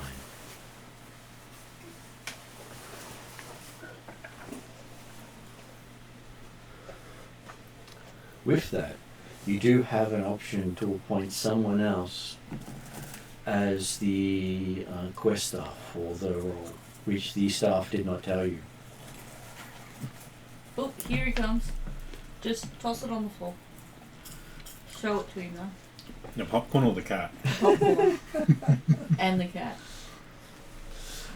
So don't you, pick it over the That table. right Put now. it on the floor. so you can choose someone else to become the quest staff, But I don't have to do that right now. which you need to do from the seat of power, and it You does let it give on you the the words to use. It's on the Cool. floor. And it says you can speak them when needed, but you don't understand them fully. Yeah. And it pretty You much do this. and it pretty much passes on the responsibility of becoming the Dragon Lord to that person, which they can Yeah. undertake willingly. You were given popcorn. No. It also notes down that the person who it sees most appropriate for the scepter is literally one of the original users of them. And it says you will know them as they are on their fifth life. Bah. Yes, there was stuff I had thrown in multiple places. Like I said, I interwove some parts into the story. Are there any characters that I'm not connected to now? There are a few. Okay. Hey, that might give us more reason for why your family and my family go mingle. Other than our kids being together. Mm. I don't think you're connected to me. He is through the Five Shires. One Ah. of your ancient ancestors. Because your people did come from there, even though they are not from there now. Of course, you don't really know your family that well because you grew up in Urchin. Good point. I was wondering why you'd given the staff to me and not Segus. I was also wondering that. Because there was always options, and sometimes it's funny to have the wrong person take it.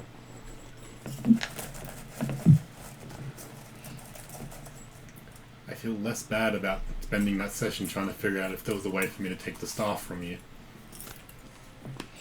And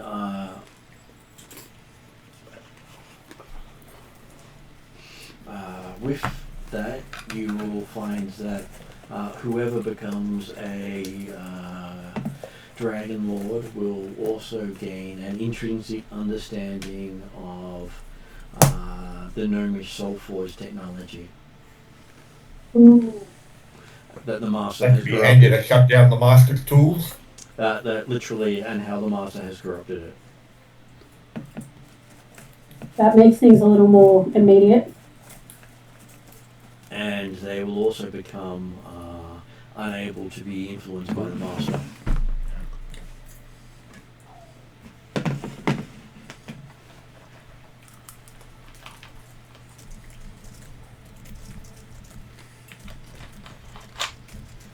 But that's only if they become the Dragon Lord. Yep. Because I haven't already got that. No, you are not that. You started a quest to become that.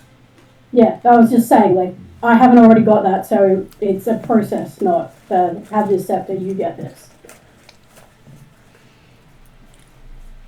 It does say that as part of the quest will be either building or bringing a dragon hatchery to wherever's going to be the center of power. And if you do pass on the scepter, you will become the advisor of that person.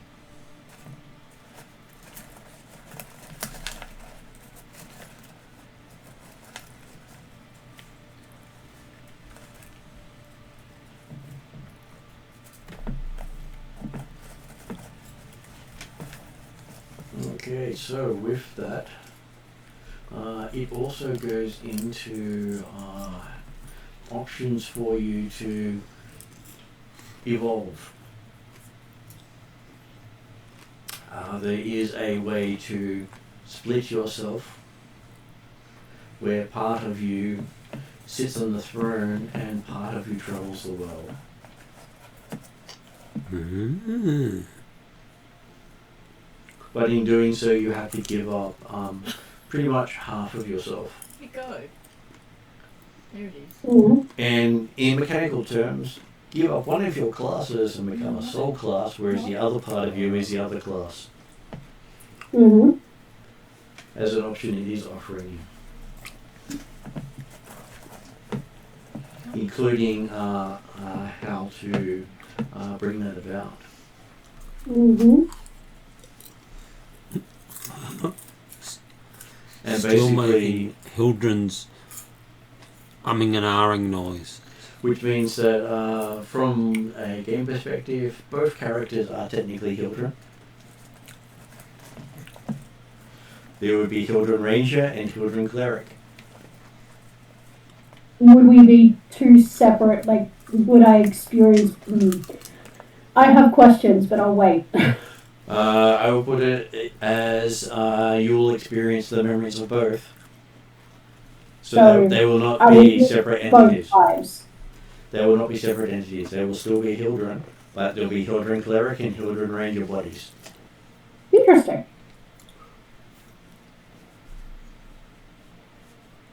Maybe the perspective of they share a central telepathic mind, maybe. Everything one of them experiences, the other one also experiences, I think. That is correct. Well, and there's also the question then of do they always have to remain one is adventuring and one is the ruler, or can they swap their roles now and again? They can swap their roles. Okay. As As long as long as one is Yes. always in the seat of power. Yes. Mm-hmm. Interesting.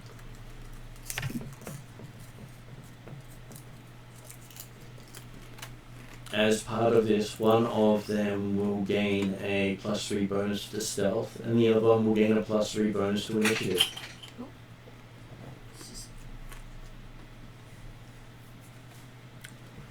You can choose which one gets what. As So they you said both- there are options. Yeah. I am feeling the appeal of this one. Another But- one is that you step away from rulership and appoint someone else. And amusingly, the description of who to appoint sounded very much like Cetus. Yeah. See, this is why you spend time in each other's bodies. So that you Uh. both understand what each other wants and needs in order to swap your roles. And in doing so, you also become detached from scrying. You gain the ability to be impossible to determine by divination magic. Is that like Okay. the amulet of never find? Pretty much, except Non-detection. you don't need magic to sustain it, and it's not seen as a magical effect. Yeah. You're just unfindable. You're not a valid target. Possibly it's something like what the Master's got. But in doing so, you're expected to be the shadow protector for your nation for many generations.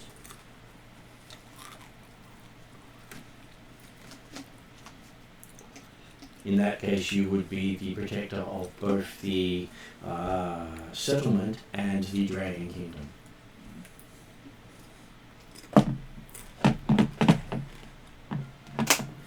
Okay. And is there any role for following us around? In that one, that's where she would be following you around in service of protecting. Okay. So whatever service protecting, she'll do. From a player perspective, I do believe Rhiannon wants to retire Hildren at some point, and this is giving her a pathway to take that retirement when she wants to take it. Right. Actually, both of these pathways would possibly mean I don't have to take. Well, the first one would mean actually gives me an option to not retire Hildren. Because the whole point of me retiring Hildren is having a multi-class this high is just unmanageable. I don't know. The GM seems to have solved that for you. That's what she's saying. It's the sense that previously she was thinking of retiring, but now she doesn't need to. If I take that option. Yeah. Can you only take one option? Technically, yes, she really needs to choose what she takes. Though the giving the scepter across is not one of the options. That's just something to do with the scepter Separate. and that quest.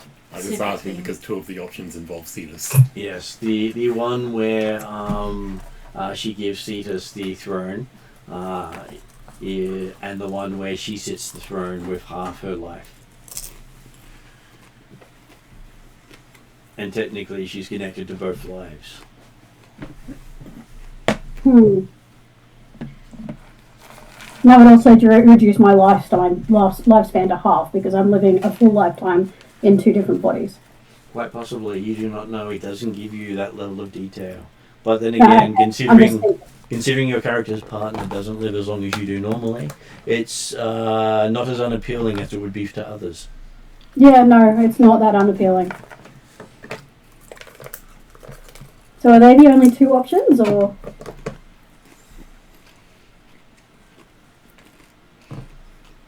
The third option it gives you is to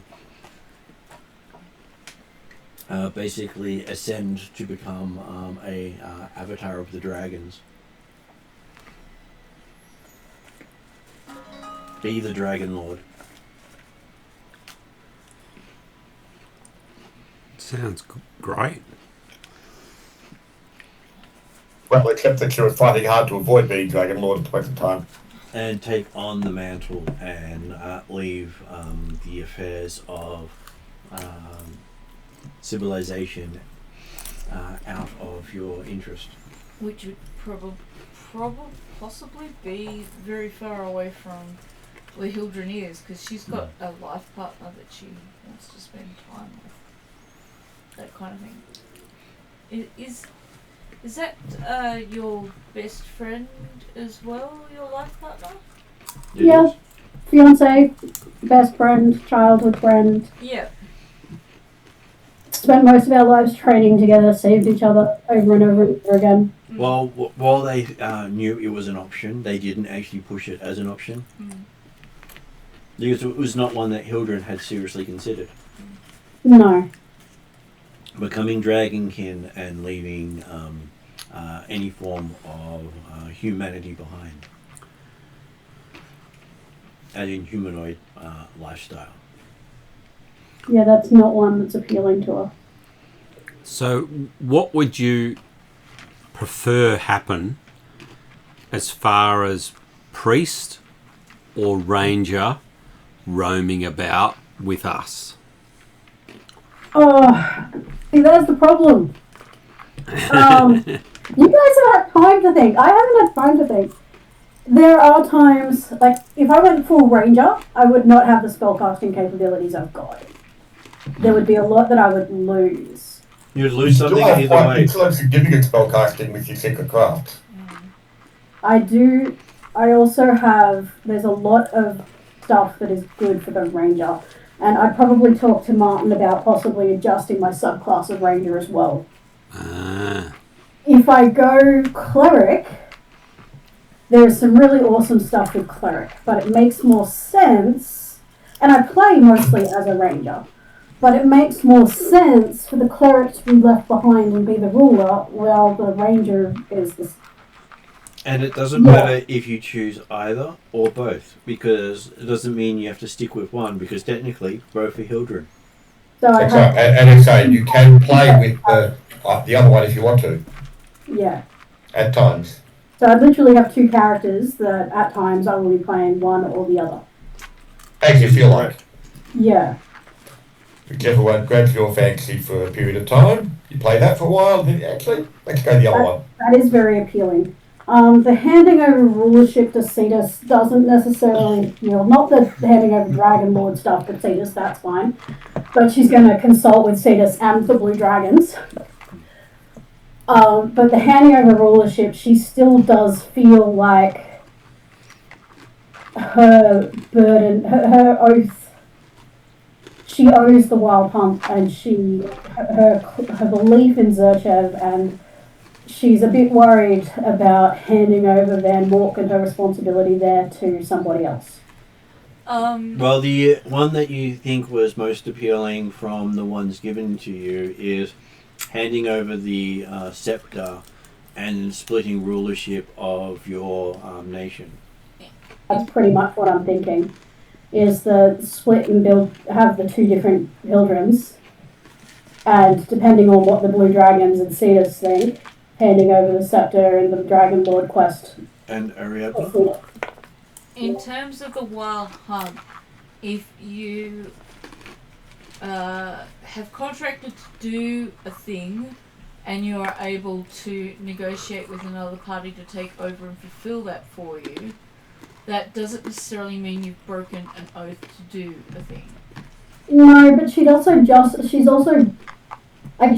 been learning about taking on responsibility. Like, she's been getting comfortable with the idea of sovereignty and Van Mork and building this nation in the name of Zurchev as a vanguard against the Big O. And like, she's brought her whole family down. She's like, there's a lot she's committed to that. The Blue Dragons were a complete and utter new thing that she hasn't and was going to struggle to come to terms with. Well, I'll also add, thanks to the knowledge you gained of what's required of becoming a Dragon Lord, you will fail your kingdom if you become the Dragon Lord. Yeah, no, she has bought into, she's engaged, she feels responsibility for Van Mork. The Dragon Lord stuff, she feels, is somebody's given her something that wasn't meant to be hers. I wasn't advocating that you change over. I was just merely pointing out that I appreciate it's not abandoning. I appreciate that, and I do. But I think, I mean, my gut instinct, and I'm sure Martin fully expected me to think this one, is I'm going to hand over the Dragon Lord quest to Cetus and evolve myself by, like, splitting myself so I can be the ranger and the cleric. And whichever one, like, if I'm split, like, the thing about the protection, the shadow protector of the option 2 shadow protector stuff I liked, but I figure that really the other form of Hildren would be fulfilling that role anyway. Yeah. So, without too much thought, and holding the idea of if I have thoughts and change my mind before we settle anything, I like the idea of option 1, and we'll be talking about handing over the Dragon Lord quest to Cetus.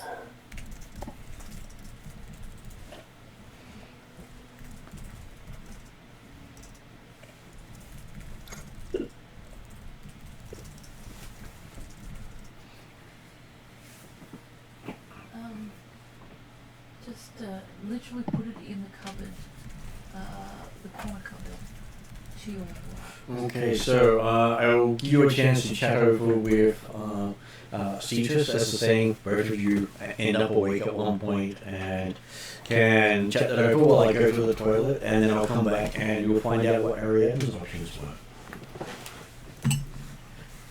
So how does that conversation look? Well, Hi, Cetus. Here, have this staff. And you want I have to do that back at the seat of power.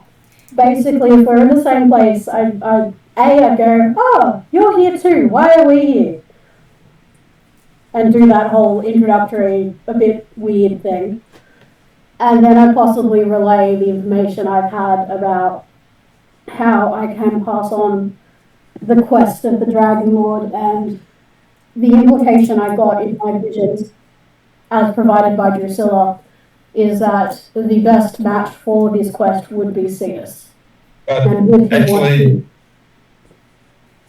wasn't that the aspect of you'd know who the person they had it on to because they're living the fifth life? Yeah, but I also got a fairly strong feeling that it should be him. Okay, because I'm just like, obviously, Petrus has only just found out he's living the fifth life, so it's the, assuming if depending on what he passes on, then I would have thought that was also a factor. If he doesn't tell you anything about the fifth life, then that still leaves you a bit unaware. I possibly, I'm not sure. But if somebody else could have said that Petrus was the person, that's fine, that's good. There was a lot of indication, and in my head, I'm like, water aspect. I know Cetus is the stuff that's going on with Cetus. It crossed my mind earlier, and Hildren's mind earlier, that this feels like it should have been a Cetus thing, not a me thing. Mm-hmm. But I'd probably, if I'm given a chance to talk to Cetus, which Martin has said we have, Yeah, totally. I'm saying, this is what I've learned. I'm not sure if it's you, but I've been told that somebody, I will know who it is, and they're on their fifth life. Yep. Alright. G'day. Well, good luck finding him. Martin the GM is back. So, what's your proclamation? Well, Dimitri dies from hunger hanging on the tree. for the ranger and the cleric, they need to sort it out. Yeah, we're working on it. So, does Cetus tell me he's on his fifth life? Yeah. Okay, then do you want to take on this quest? I do, but I'm not sure where my seat of power would be. Well, we can. Well, the original quest is pass it to you from my seat of power, so we can figure that out. Alright. I do think it's important to check in with the Blue Dragons, but I think it makes more sense for you to become the Dragon Lord than me. Yeah. Do you want to take the staff or not? Yes or no? Yeah, I'll take it. Considering you plotted for a session about how to get it from me, you don't seem enthusiastic. Well, he doesn't want to appear enthusiastic because he's just looking forward to the power. Well,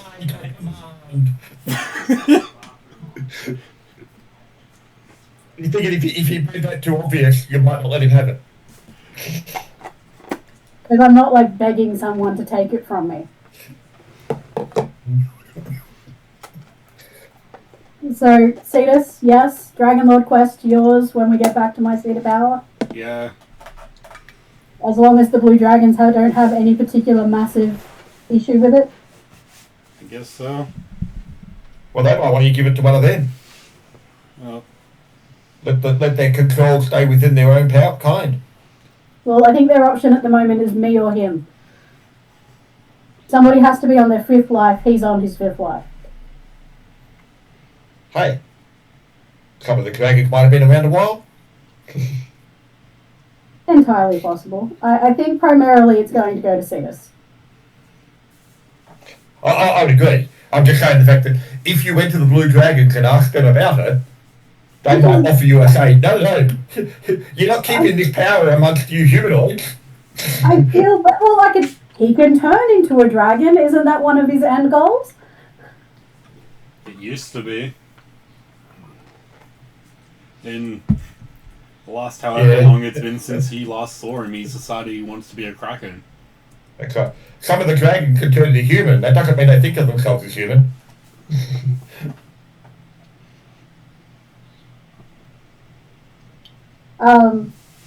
Yeah, look, I am happy to.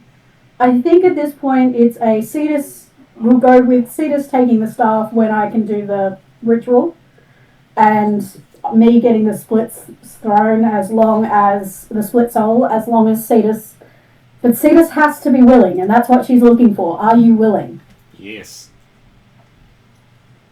So if you are willing, then she will give you the quest.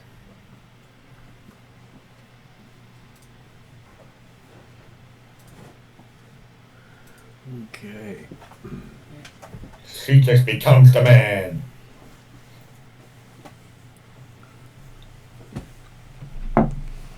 Now you get all the blue dragon caking on you. Does that mean I get my Xerxes symbology back? You do. Okay, so bringing up Calcrix's ones. Not sure how accurate it is because I haven't had a chance to read it because I was literally generating it as Jeremy was online. I understand. We've had a very busy day. So, starting off with, Calcrix was given options of what she would like. She had asked if there was a way she could, one, stop the Master, two, solve the problem of the scepter, and I think there was a third one you had asked for. It was. Do I remember it? No. It's okay, I have 3 down based on those, but I wasn't sure exactly what you asked. I think some of those may have been asked to me afterwards. I have no memory of the last session. Okay, so the options Calcrix has is the first option is all about tech mastery. Your character will learn what it means to modify the Master's Gnomish Soulforge and everything he did to corrupt it.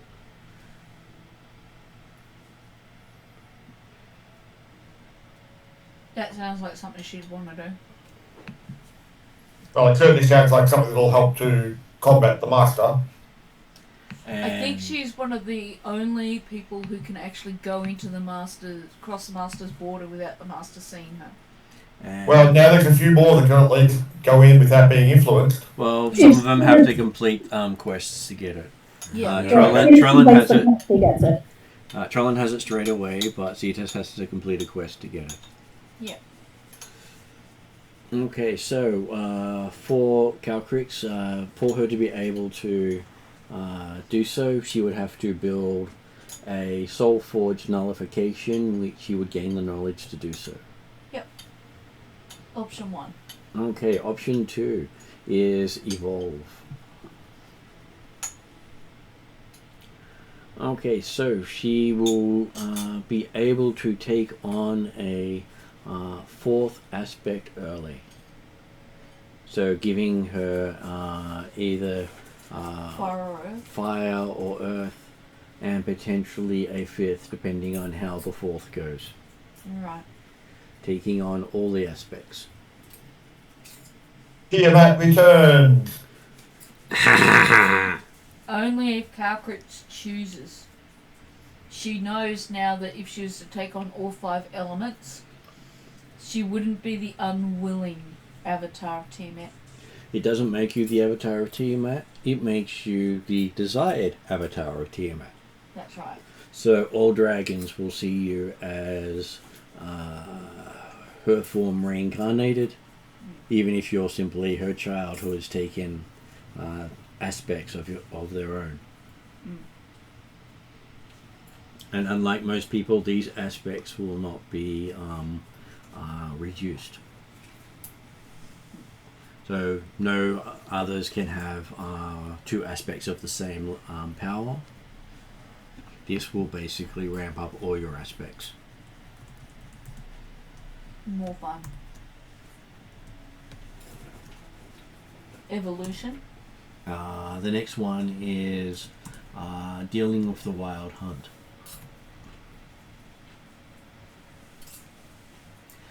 Showing how you create it and why.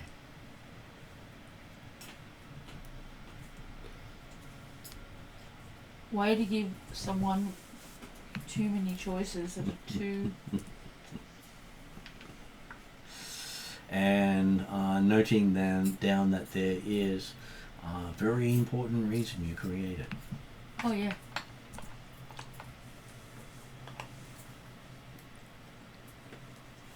Well, one of her thoughts is if the master succeeds and becomes a god, at least if she's already created the wild hunt, he still has to answer to her. If he breaks any of his bonds. She can at least make him stick to the letter of the law of his promises. The only problem is his promises will be death and suffering to all. Well, more enslavement. Okay.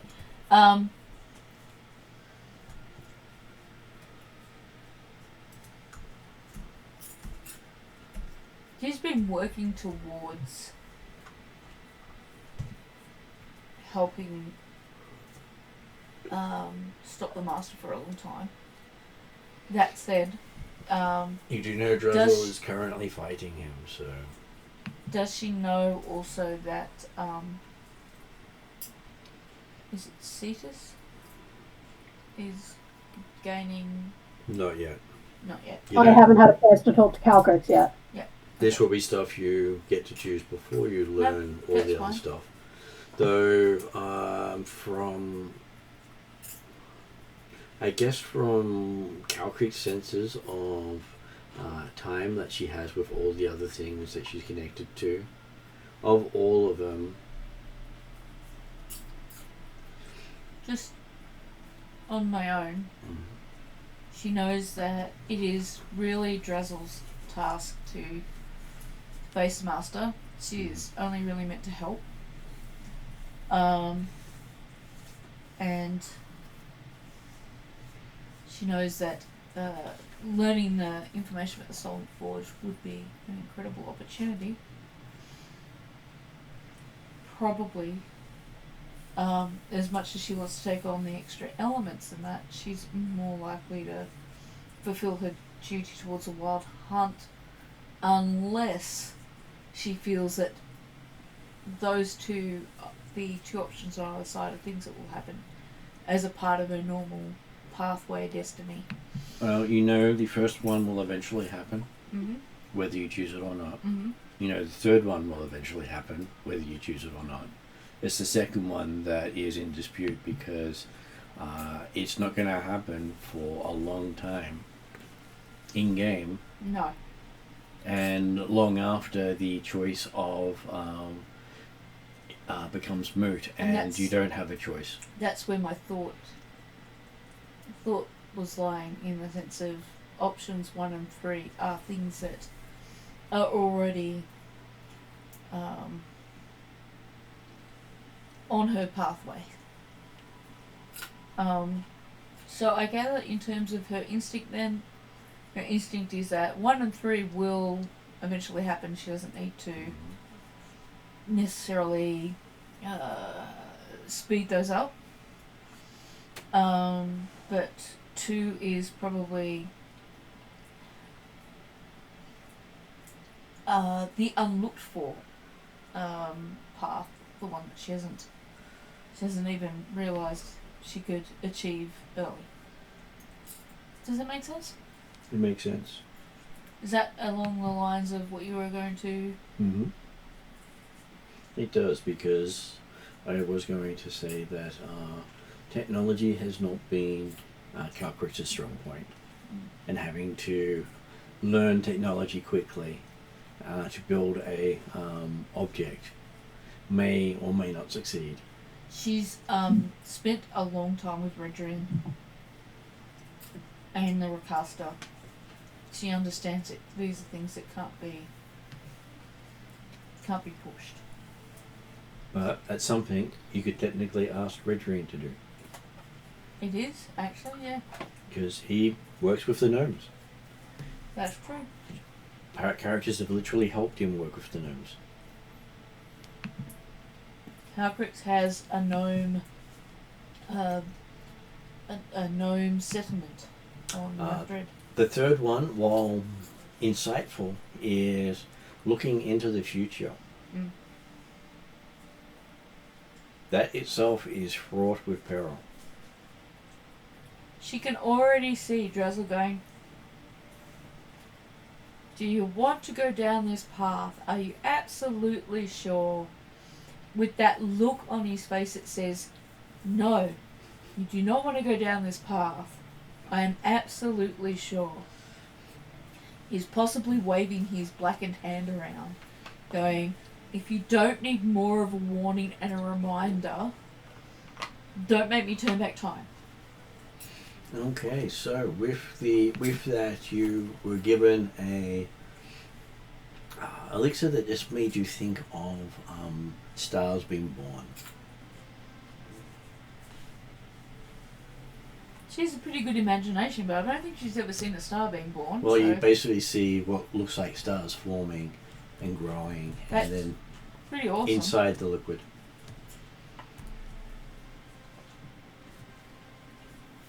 And for Calcrix, you dream of the elves who brought back the dragons after they were wiped out by the Blackmorians. How amongst them was a druid by the name of Braku.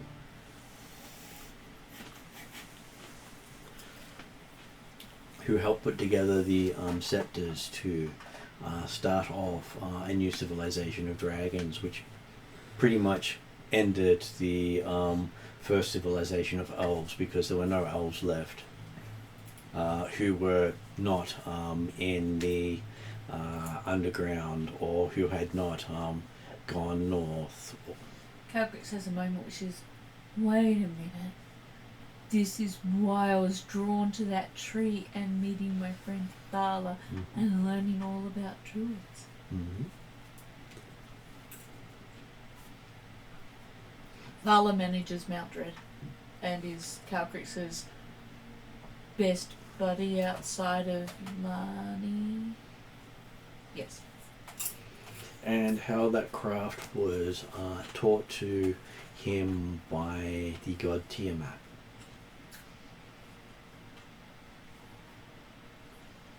So does Cetus realise that Tiamat was his He does now. mentor? I wasn't paying attention. Really? So the They're fact- talking about your first life.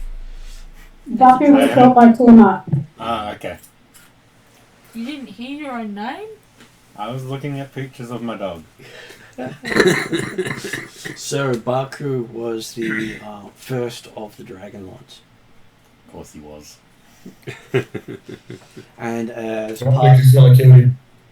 and as part of that, every time he, from that point onwards, he started the quest of the polymath, which is also something Calcrix learns.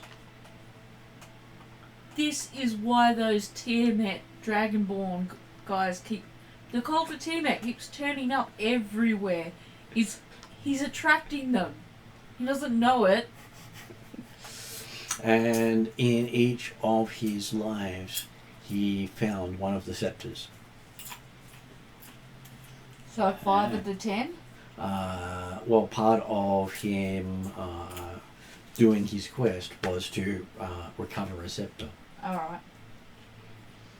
So And each time he recovered a scepter, he ended up dying horribly. you got 10 more... No, 5 more deaths in front of you.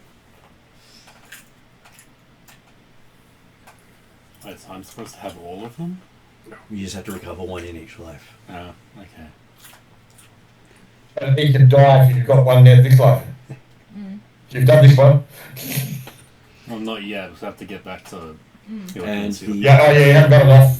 So yeah, so don't sound too eager when he'll go for you. and the final part of his quest was to become a Dragon Lord again.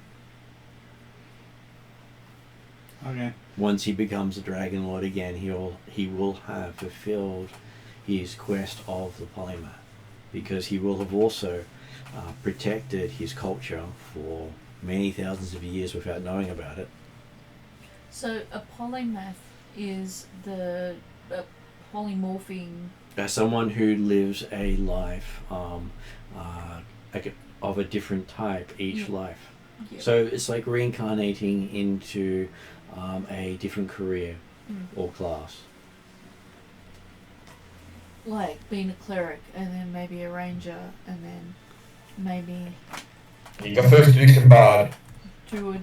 I'd say it's like playing all the games in the series, but you pick a different class each time. Yeah. And then sometimes you're reloading the game and starting again at first level with a different class. Because sometimes it's in parallel and you might actually be adventuring with yourself. Fair. I'm not trolling, am I?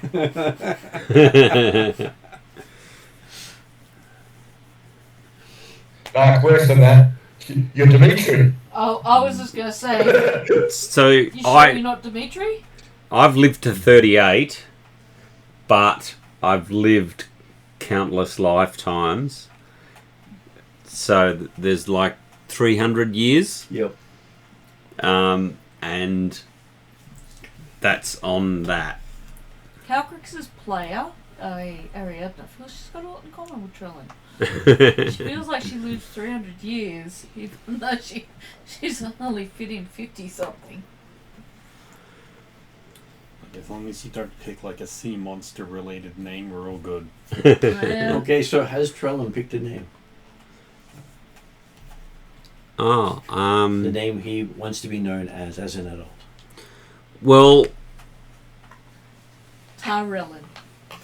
no, Sorry. Ilsendal. Woody Toscol.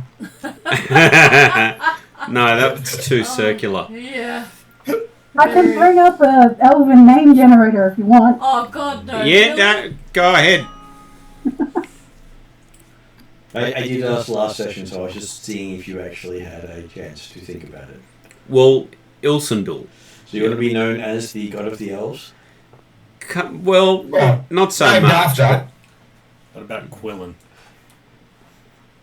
No. Triandal, Adamar. Dave. Adamar sounds okay. I was What gonna say, you else can have we always got? be Ilsendul backwards. Ulveril. Then you're a reflection of the god. Ilsendal fan. Oh, that's not fun. Adamar makes me think of the bad guy in First Night. The one that, Quadrant. Lamaril. You'd be Livson. Lithorin. Connell. Okay, so I have some names for you that may help.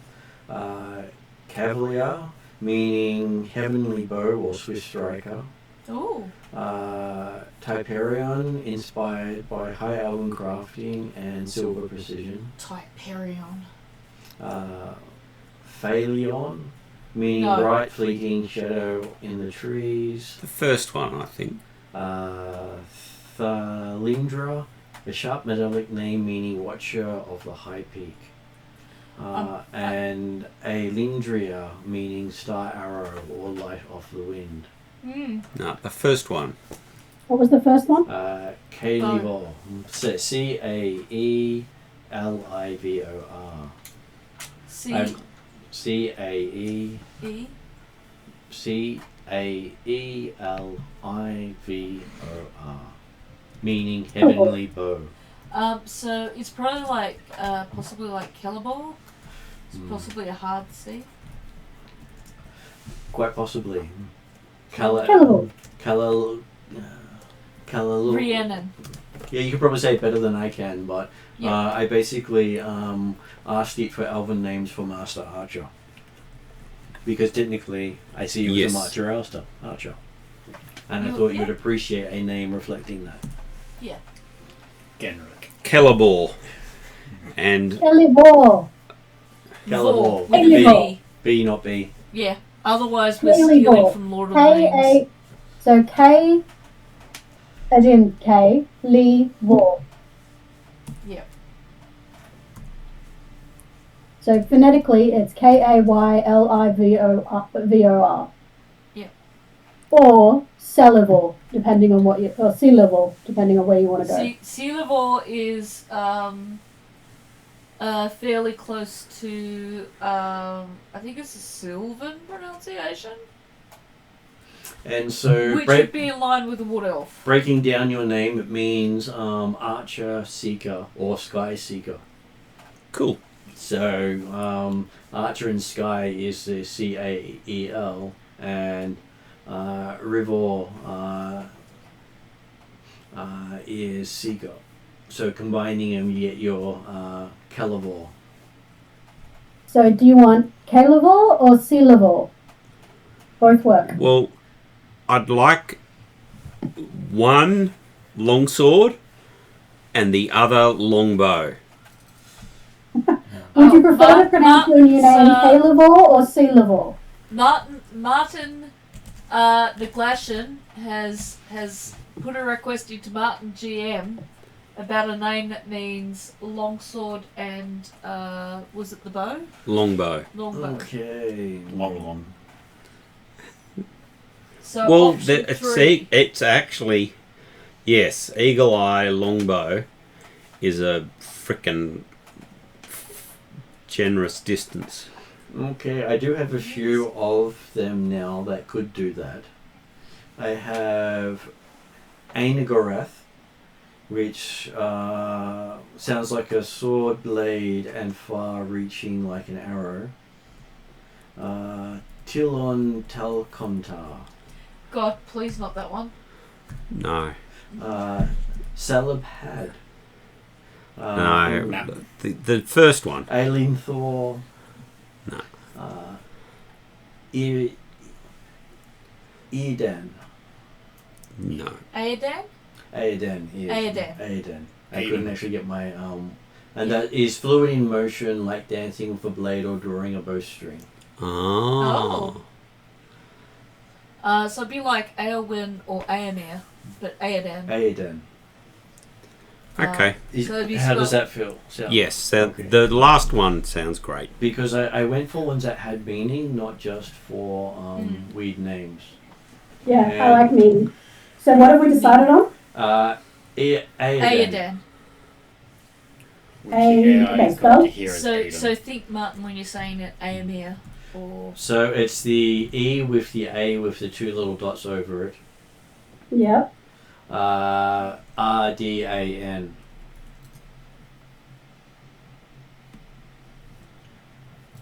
And if you like, you could technically have both names.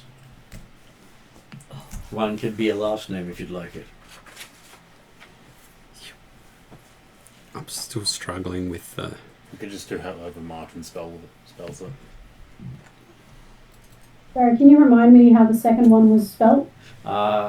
EA with the two dots above the A, RDAN.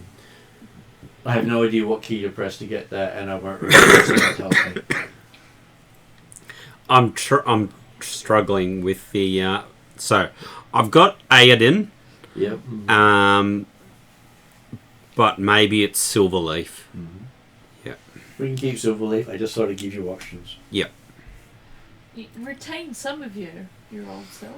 Yeah.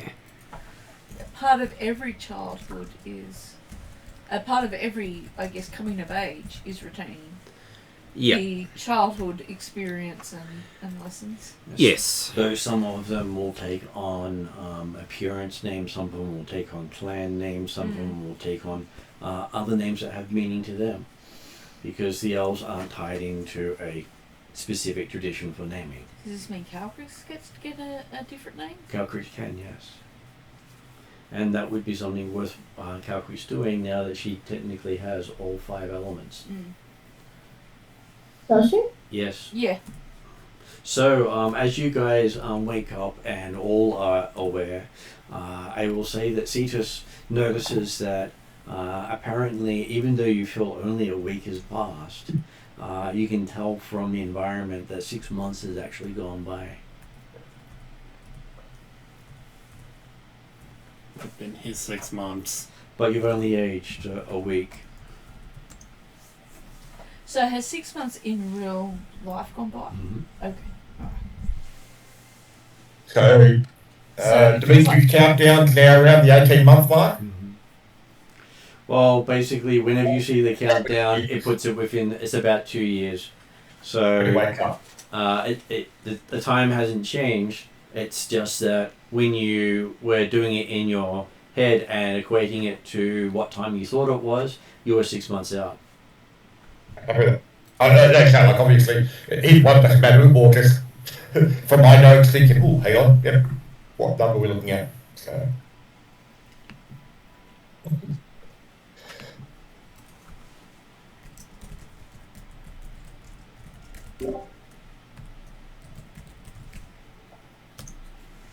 I think he knows where he's going or what he's doing. Good job. You didn't fall flat on your face. He did well. Well, he's had his nightmares, so sometimes he does that.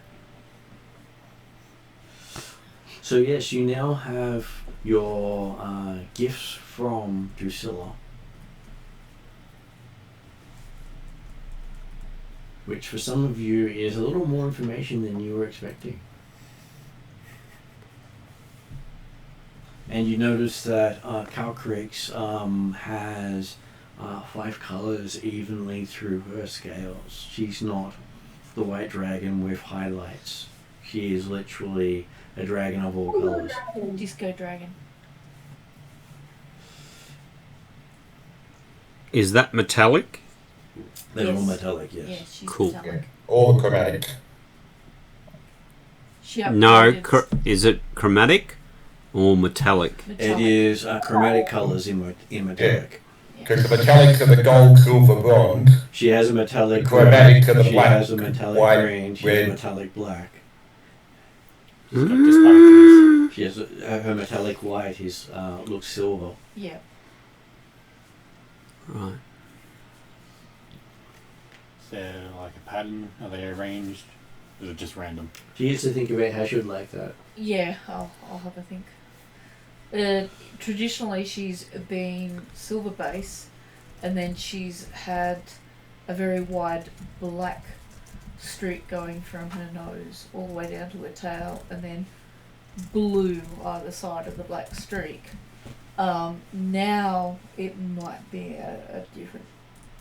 I'll have to think about different colour combinations. She might just be rainbow dragon. I'm going to be interested in the impact on this on Friday and Monday night's games. Five colours might be. She just looks iridescent. Just I was also thinking the Monday night image, I think, had somewhat rainbow wings, didn't it? It did. It did. So there might have been some predicting in there from the GM. Well, it had access to the notes that I was using. So some of it did predict what was going to happen. So the interesting thing that the choices I gave for Caltrix were named the World Tree Source Code, the Path of the First Ascendant, and the Path of the Green Do you Sovereign. want to show Martin Nicholson a closer look at that? The slight iridescence you see in the wings there, I think she'll be like a silver base, and then you'll have those colours show through. I like the I idea like of her that being more iridescent subtle. rather than rainbow, if that makes sense. That is something that can happen. As there is a current god known as Pearl, because she is pearlescent. Yeah. And there's one called Opal because they are opalescent. Opalescent. Listen, Yeah. I am totally not looking forward to the end of the game so I can talk character stuff with Martin. Totally not. Not And- spending my time not taking notes and actually looking at classes. And just so you know, there was a plan for Merc, even though I had the wrong image generated. Can we hear Merc's plan? Merc's plan is titled The Golden Sovereign of the Grave. Can see that. Does he get Midas powers? He will be learning how to forge necrotic gold. Oh. I'm not sure if this is a good thing. It sounds like a cool thing, but maybe not a good thing. Well, I don't think there's much with Merc that's necessarily good anymore. And part of that is those who distribute this necrotic gold will help feed his life force. Wow, he's going to be Like- trading in that. When you come out in sunshine, is it just a funnel in order to, and so he can just do his shit? But he can. He can like endless supply of coins and not have any sunlight. Sunlight doesn't affect him already. Yeah. He's Okay. affected by other things. Yeah, yeah. But it would mean he's less reliant on me minting a certain number of coins for him. Which means he might leave Hildren alone for a little bit. Because Well, right no, now I have he's- bargaining power with him at the moment. If he Idris. comes up with his own, Can you And, do one more? While those coins are in distribution, it actually undermines Orcus's control. ooh, that's a good way. So we what want was to that get him about away undermining from the big O. the Big O's control? Him playing with these necromantic gold will actually mess up Orcus's control. Will it now? Because basically, instead of Orcus feasting on the souls of those killed, technically he can keep putting them into coins and keeping them in the community. Oh, now I know what necrotic gold coins The are. soul Yeah. coins. Soul coins. Don't we already have a bunch of those? We do. Monday night It's our has them. currency for hell. So, Calcrix already has a means of messing with the Big O. Yes, but She's got to keep them for her. it's undead not that. list. It's the Merc making sure that any people who die don't feed him, instead stay out of Yeah. his domain, Yeah. and then they can actually be released elsewhere. Oh, that's really cool. But at least we know where we want to send the rest of our coins after we finish with Monday's thing. Because we were given more coins than we will ever need. And by any of those coins he personally digests, Yeah. their souls don't go to Orcus. Well, there you go. We might have some way to deal with the excess coins. He basically sends them on to the afterlife. 'Cause So his role now, what you're giving him is a way of maintaining and continuing down this pathway while reducing the influence the Big O has on him, and a way that it can actually undermine Orcus. Damn it! Hey, anything a god gives can be used against them if you learn how to do so, and that will be Drusilla's gift to him. Is how to I don't use know this why you don't against get the along Big O. with this, Drusilla. Yes, because Really like Drusilla it. would. Orcus would have preferred him to increase the deaths, but not may preserve the do it. people.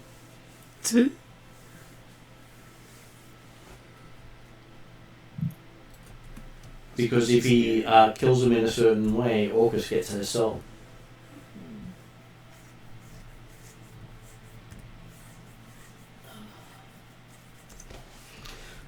So that puts us past 10 o'clock, and as you guys have now got a whole lot of information to think about and potentially changes to make, this might be a good place for us to finish up this night, as I'm also very tired. Yeah. But I thought I would give you room to think and work out what you'd like your characters to be going forward, because this gives Cetus a specific end goal in mind. Because once he becomes the Dragon Lord, he will stop adventuring. Yep. That's not a role he can take into adventuring. It's no fun. But don't you have your herald? But worked Who? out? What? A No, herald? I, No? I don't have any characters planned. What No. happened? We're still recording. Stop. Oh, right. And I believe. Oh, wait a that- minute. Hi, Sean's mum. Yep. And Here it so is. what would also happen is he would G'day. technically become one of the new gods. Yay. Not what he had in mind, but I believe that was a good outcome for his character. Yay, third option. Well, you can be all Wants us to three, give you know. The extra option. But technically it was the first option, but then when I learned about the dragons, like, I should go for that one. Yeah. And You you can be all three. do technically ascend as a Kraken dragon.